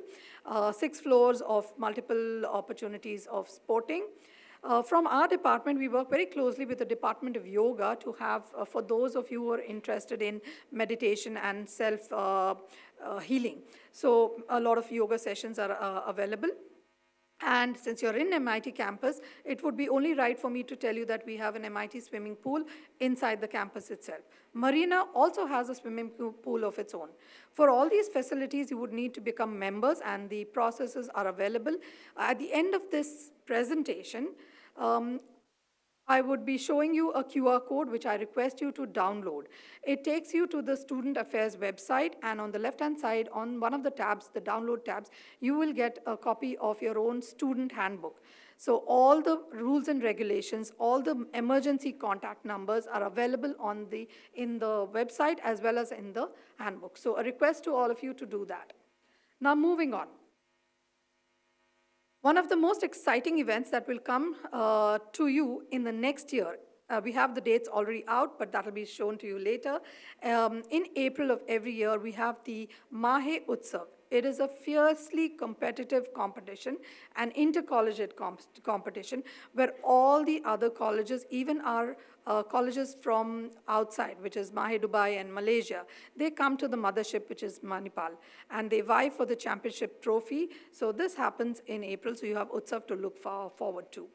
Apart from that, we have a lot of intercollegiate events for sporting enthusiasts, who can participate. So just yesterday, we had seen the sporting team at the sports team at MAHE working out the schedule for many of you. So you can also look forward to that. On the left side, you have the beach yoga at the beach, which we conduct at regular intervals. You can also be a part of that. On the extreme right, you will see an event. I've kept it not very clear for a reason, because then the excitement will grow. So there are 2 major fests that happen on the campus at 2 locations. MIT hosts an event called Revels, which happens in the next semester. And at the last day, we have an event which invites a lot of artists from across India to perform live for you. Similarly, on the health sciences side, we have Invictus, and there will be an event where all the artists, names of these artists you can check on the website, all of them are here. They come and perform for you. So something to look forward in the next semester. This semester, across the road, you will have, MIT has their Technical Fest, which is the Tech Tattva, happening in October. So this is about in short, about the excitement that you can look forward to in the campuses that you are a part of. Okay, now coming to the serious part, and this is something I titled as absolute do nots for any of you. I know it's all, you're all ready to have fun, but fun with caution is what I would like to mention.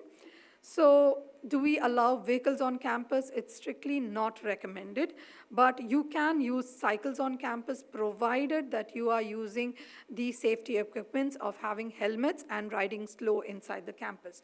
Now, for those of you who are using vehicles and think of using vehicles, could be a two-wheeler, could be a four-wheeler, we ask you to follow the safety guidelines, the road safety guidelines, as well as keeping all your documents with you.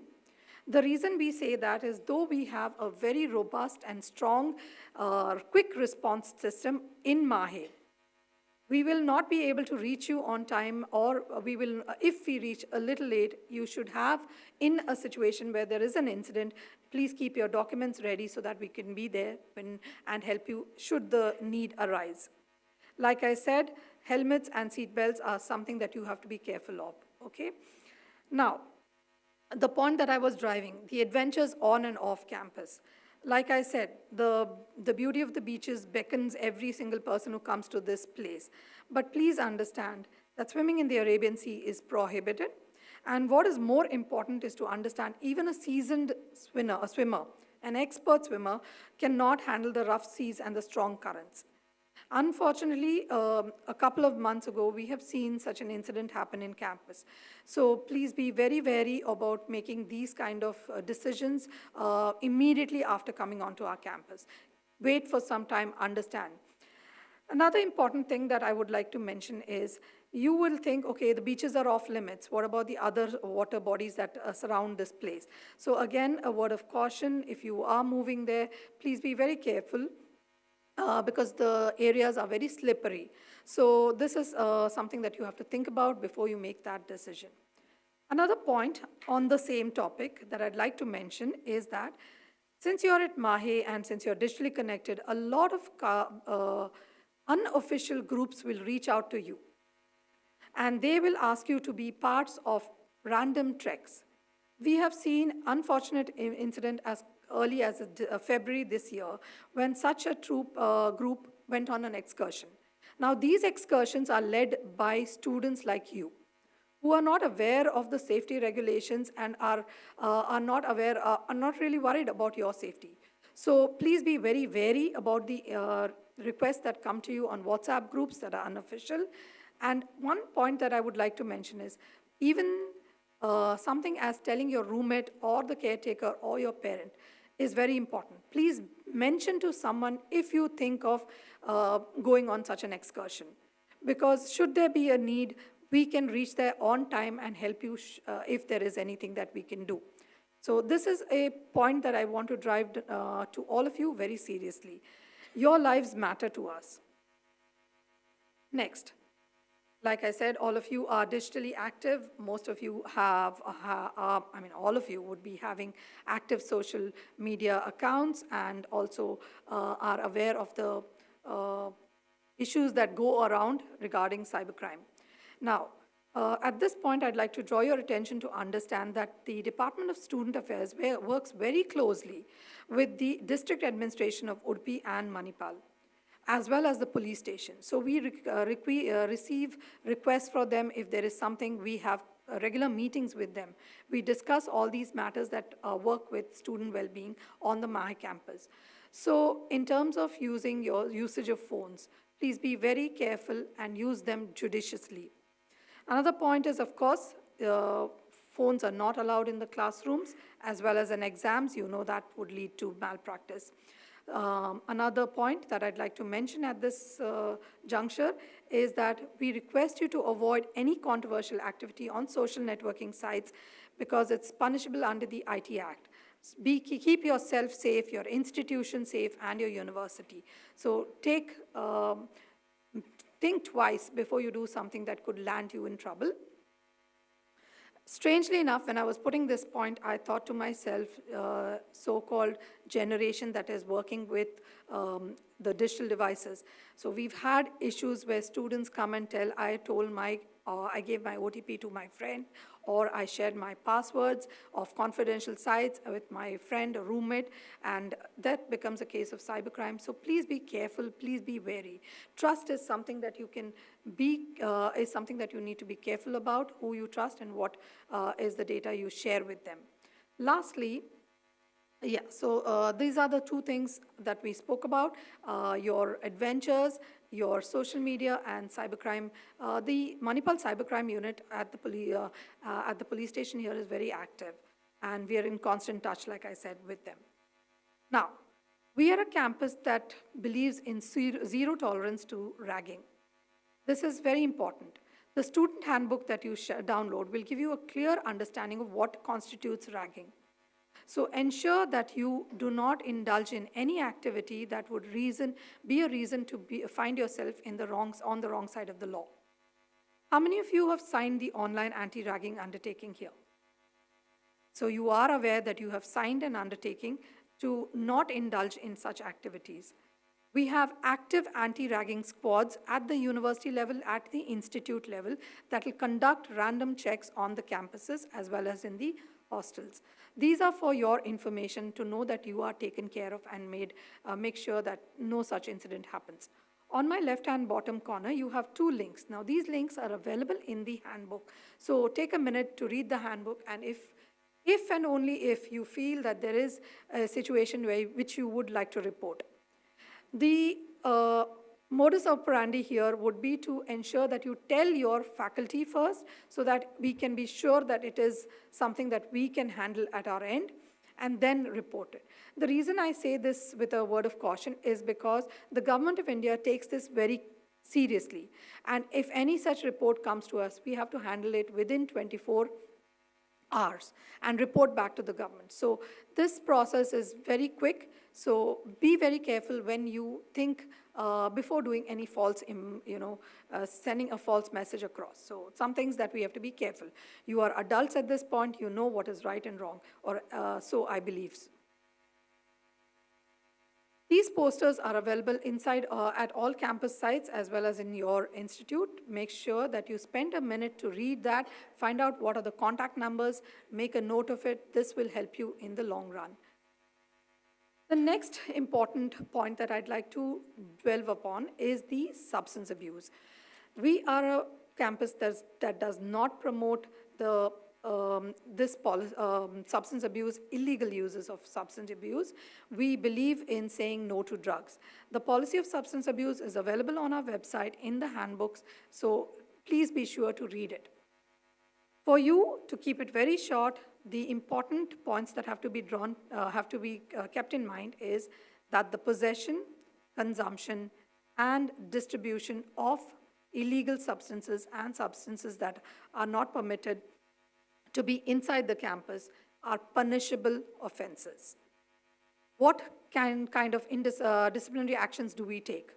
So there will be immediate suspension if you are found indulging in these unlawful acts.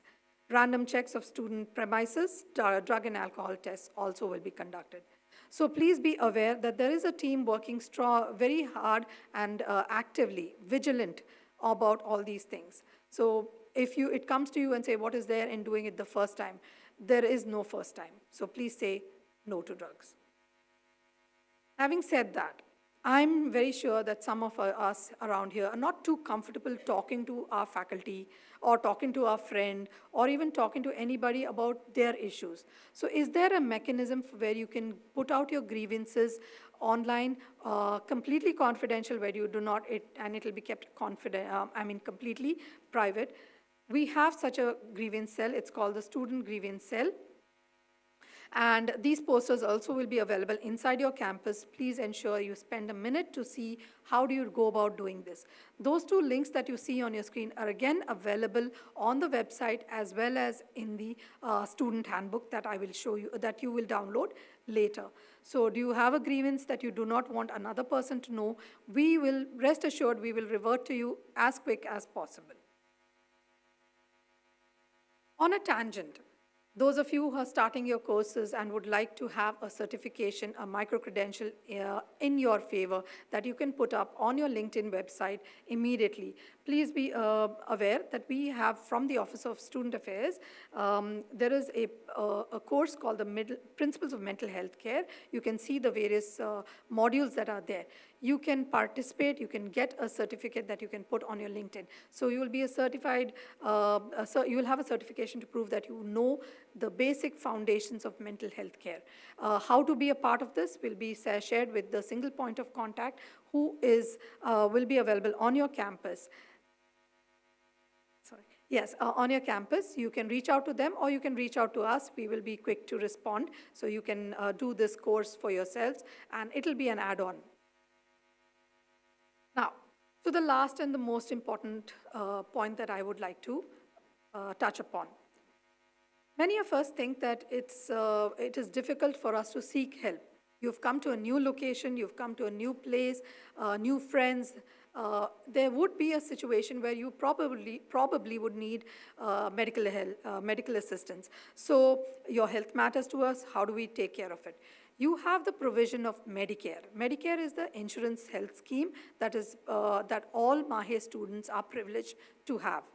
Reading about what Medicare is, again, is available in the student handbook. Please take a minute to read, like I said. And you have a dedicated student health clinic at the Kasturba Hospital at the health sciences area, which is a tertiary hospital that has a clinic especially for our students. It treats all the students there as well as patients coming from in and around Manipal. Apart from that, you have online appointment booking, which is available if you want to go for a general checkup. That is also possible. All details in the student handbook. In a situation of emergency or trauma, please make sure that we will make sure that you are taken care at the emergency and the trauma center, also called the Green OPD. Now, in this situation, we have one request to all of you. If you should be seeking medical assistance at the hospital, it is recommended that you go with someone else. It could be a friend, it could be your roommate, it could be someone, your faculty advisor. Inform somebody and have someone with you. Because if there's a need to get admitted, there should be someone who would be able to do the processes. Now, most of you are in the hostel, so the system is already set. You have the caretakers who are ready to help you. They will smoothly guide you through the entire process. And to help us in this process, how do you go about doing it? You need to produce your ID card when you're visiting the hospital. So most of you would have received your ID card. In case you have not received your ID card, your offer letter from MAHE will also serve as the Medicare number. So I hope this is all being noted by each one of you. I also am proud to say that we have a 24/7 ambulance service in place as well as a quick response team. The hostel management takes care of this and they will be able to, they will show you videos on how the team looks. So this team is always active and vigilant, like we said, and will be able to reach you within a couple of minutes. Now, since you are in the MIT campus and there is the Student Plaza, which is the area where all our students meet after college hours to conduct various events or various cultural events, immersion programs, and such. In the same Student Plaza at shop number 9, we have the Student Health Clinic. Now, this is open in the morning as well as in the afternoon. The timings will be shared with you. It's again available in the student handbook. So this is basically for first aid. And along with it, you have the Student Eye Clinic at shop number 10. So if you have any vision problems, you want to check out your vision, the Student Eye Clinic is also available. All details will be shared again with our single point of contact who is available on MSAP campus, and they will reshare this with you. Now, another point that we find which is very interesting for all of our students is that we support the concept of peer support. And the link that there is basically for anonymous referrals. Please understand that there are situations we have seen where a student would be in your class and sitting aloof, not doing much, sitting isolated. We have situations where a friend has been kind enough to report this on the anonymous referral site. It could be for yourself or a person in need. We are quick to find out this. We will refer them. We'll find out what works for them, what does not, or probably even allow them to meet the counselors in most cases. So use this mechanism to help yourself and help others. Every college institute under MAHE has a student body representing the students. So MSAP may have their own student council.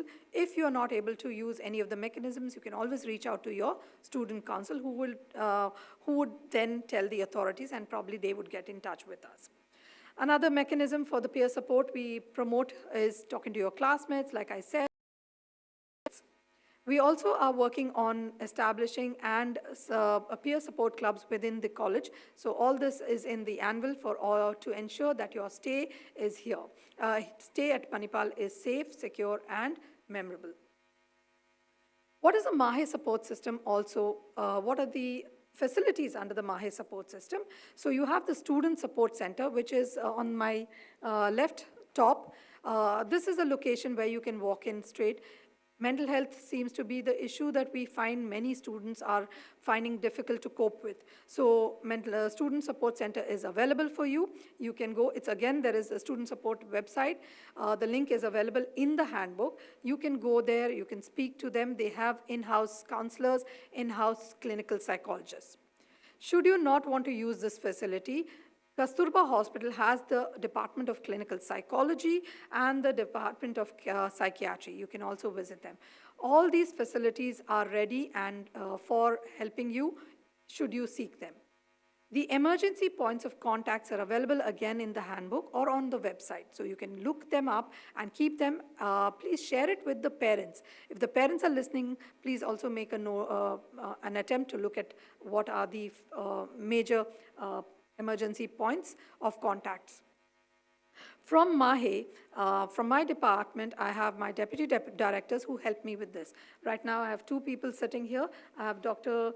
Ashwini Shenoy from the technical, so she'll be handling the technical section, and I have Dr. Rashmi Pai here also with me for the technical, colleges that come under the technical side. Apart from that, we have 8 MAHE student counselors who are ready, and we will be allotting one of them for your premises, and the location will be, I think, shared by your office to all of you. You can make use of this facility. You can just walk in and talk to them. Now I move on to the institutional support system. Now, this is something that your institution will be doing, but just to keep you aware, you have a teacher guardian system or a faculty advisor system. A few students will be attached to one faculty or one teacher, and they will be able to assist you. Build a rapport with these people because they will be your one-point contact for any kind of problem. So like I said, we have a single point of contact here at at MSAP. You can also, like every other institute, there is an open door policy. You can always meet your institutional authorities should you feel the need to express or voice your opinion. The hostel support system will be dealt with separately from the team from the hostel, but this is the breakup. You have chief warden, block wardens for each hostel. Keep the parents and students, please make a note of your block warden. There have been instances where I call a student and they're not aware of the block warden, so please make a note of those details. And your first person who would be able to help you would be your caretakers. Now, the question that I would like to end with is, what is it that Student Affairs can do for you?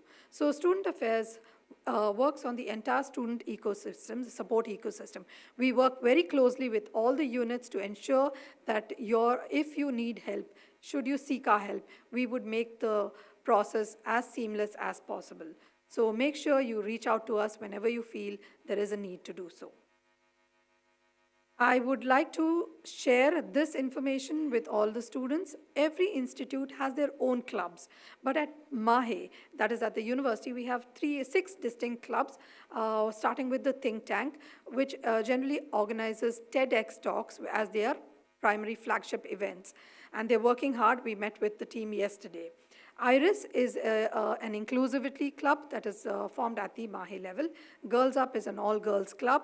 And then we have Avant-Garde, which is for all the language enthusiasts, foreign language enthusiasts. They have a club on this. Then we have the One Nature Club, which is for a club that works with your furry friends, the four-legged, three-legged, two-legged friends that you have on campus. So this team is responsible for the rehabilitation, the rescue, and awareness programs of all these, an animal community on campus or off campus. So they do a lot of work. They will be coming soon to deliver a talk. You can be a part of their club if you want to join in the efforts. And lastly, we have the Toastmasters Club, which is again at the MAHE level. How do you want to be a part of this? What is the process? You reach out to us. We'll immediately reply and tell you what is the process to be a part of these clubs at MAHE. Apart from that, every institute has their own clubs, like I said, and in front of you. The technical section, the technical wing, health sciences and management, so many clubs are available. I'm proud to introduce the MAHE student counselors. We have 8 of them, and their numbers are available on the website as well as in the handbook. You can reach out to them.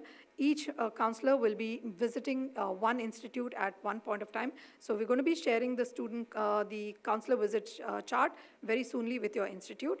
But of course, there will be one dedicated counselor for this institute.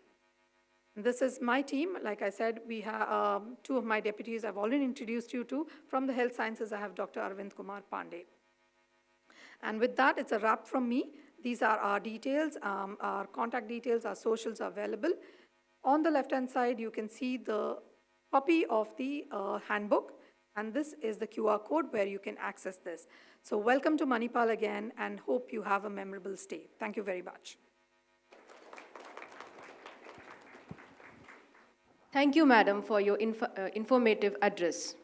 Please accept a small token of gratitude from Dr. Kalyan Kumar Mukherjee, Director, MSAP.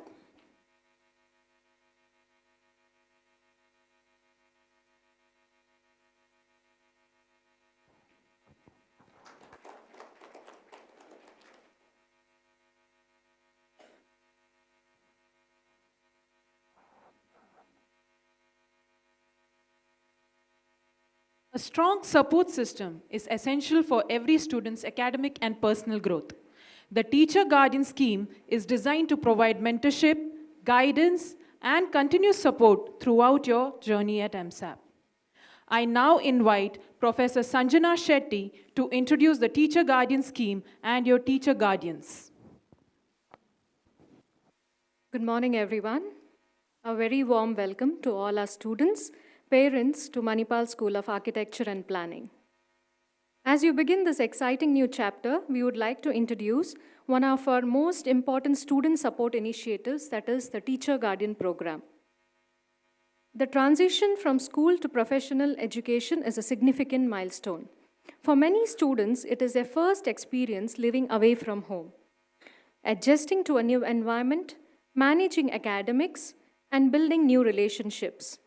We understand that this journey can be both exciting and challenging, and the Teacher Guardian Scheme is designed to ensure that every student receives the guidance and support they need. Under this scheme, every first-year student is assigned a teacher guardian who serves as a mentor, a guide, and a trusted point of contact throughout your first year. All faculty members teaching the first-year BArch, BDes Interior Design, and BDes Fashion Design program have been entrusted with this responsibility. Each teacher guardian mentors a small group of around 10 students, enabling regular interaction and individual attention. Their role extends beyond academics. They are here to support students academically, personally, and emotionally. Whether a student needs help with studies, adjusting to student life, hostel life, managing stress, or simply someone to talk to, their teacher guardian will be here to guide them. Students are encouraged to meet their teacher guardian regularly and keep them informed about important matters such as changes in their residence or if they are traveling out of station. Teacher guardians also monitor academic progress and attendance and whenever necessary communicate with parents to ensure timely support. We also request parents to share any important medical information that may help us provide appropriate care to your child. To all parents, we would like to assure you that your child will always have a faculty mentor within the institute who will genuinely care about their growth, well-being, and success. To our dear students, we encourage you to make most of this opportunity, build a positive relationship with your teacher guardian, communicate openly, and never hesitate to seek guidance whenever needed. So together with the support of our students, parents, and faculty, we hope to make your first year at MSAP a rewarding, enriching, and a memorable experience. Before we conclude, we now like to introduce our teacher guardians who have been allotted to the first year students. I hope the students have received the email regarding the allotted first year faculties. You can now get a glimpse of them. As I announce your names, I request each teacher guardian to kindly come forward. Dr. Vidya Rao, she will meet you in a while. Architect Sriharsh Dikshit, Dr. Ganesh Urala, Architect Nikhil Kohle, Architect Lulwa Khalil, Architect Gauri Shenoy, Architect Nupur Kumari, Dr. Arun Kumar YM, Architect Amit Kinjiwadekar, Architect Sherlyn Stella Samuel, Dr. Suja TP, she'll be joining in a while, Architect John Bennett John, Sridhara, Architect Ramnath Nayak, and myself Sanjana Shetty. We also have Dr. Reshmi G, Shilpa Bala, Dr. Anita S, Shrishti Shetty, Shubhi Avasti, and Anjali BC.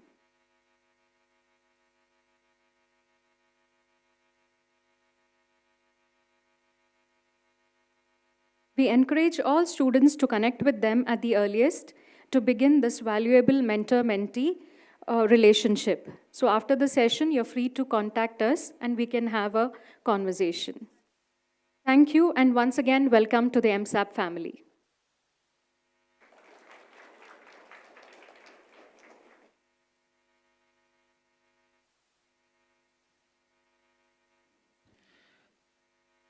Thank you, ma'am, for your valuable introduction to the Teacher Guardian Scheme. We hope our students benefit from this mentoring initiative throughout their journey at MSAP. Ma'am, yours.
We have important announcements for our students.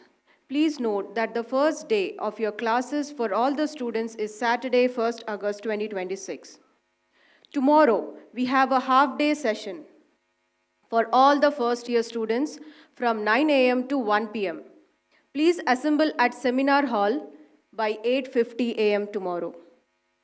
The session will include a brief initiation, fun activities, and the Atida Tulu Parva celebration. Please bring basic stationery such as pens, pencils, erasers, dry colors, scissors, cutters, and drawing materials. Drawing sheets and craft papers will be provided. You are also encouraged to participate in the photography submission based on the theme of Atida Tulu Parva or the spirit of the monsoon. Please check the email sent to you for the event details and the submission link. We will wait for another 2 minutes to have another session.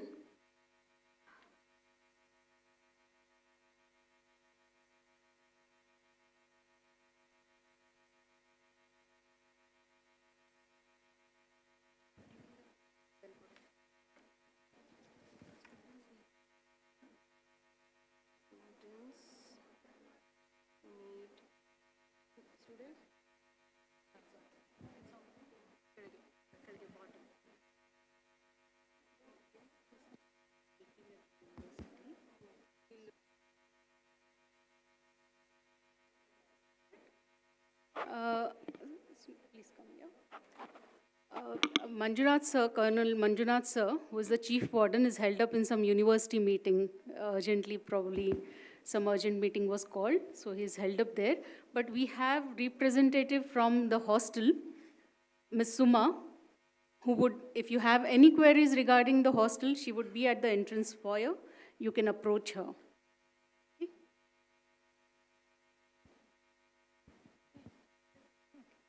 Students, regarding your original documents, we request you to carry it along with you, and we will inform you a day prior when you need to carry it to the class, and we will be collecting it during your class hours. So please do not send it back along with your parents. Keep it with you so that we will ask you when required. As we come towards the closure of this morning's session, may I now invite Professor Anjali to propose the vote of thanks.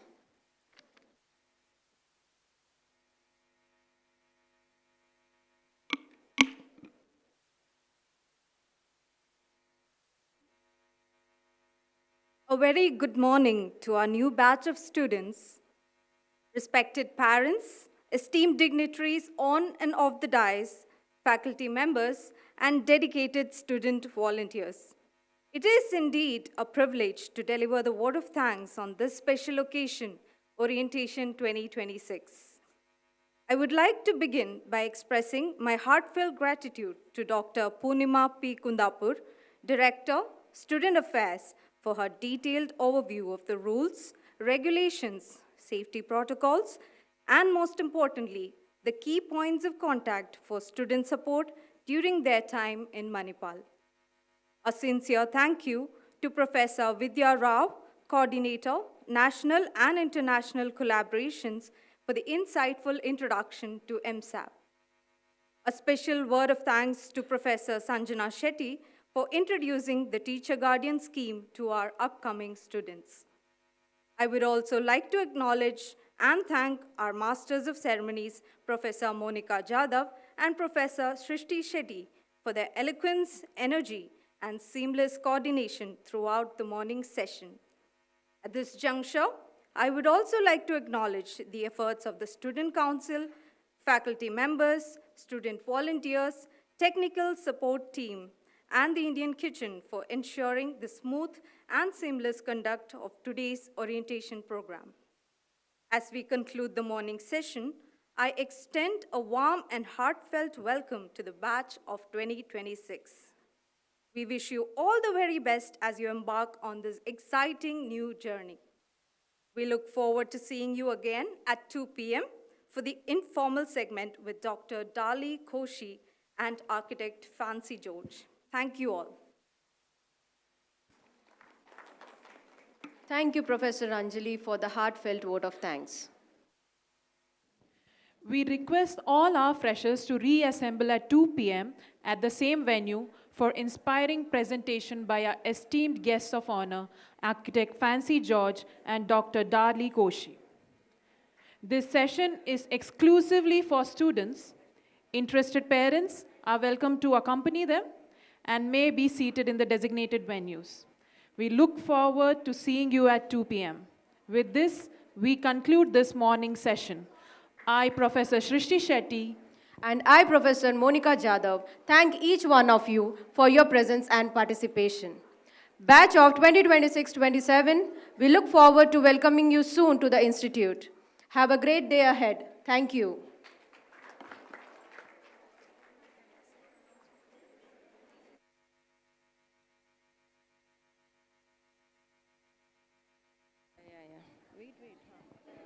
Those who wish to go have the campus tour, buses have been arranged. You will get it from the foyer area.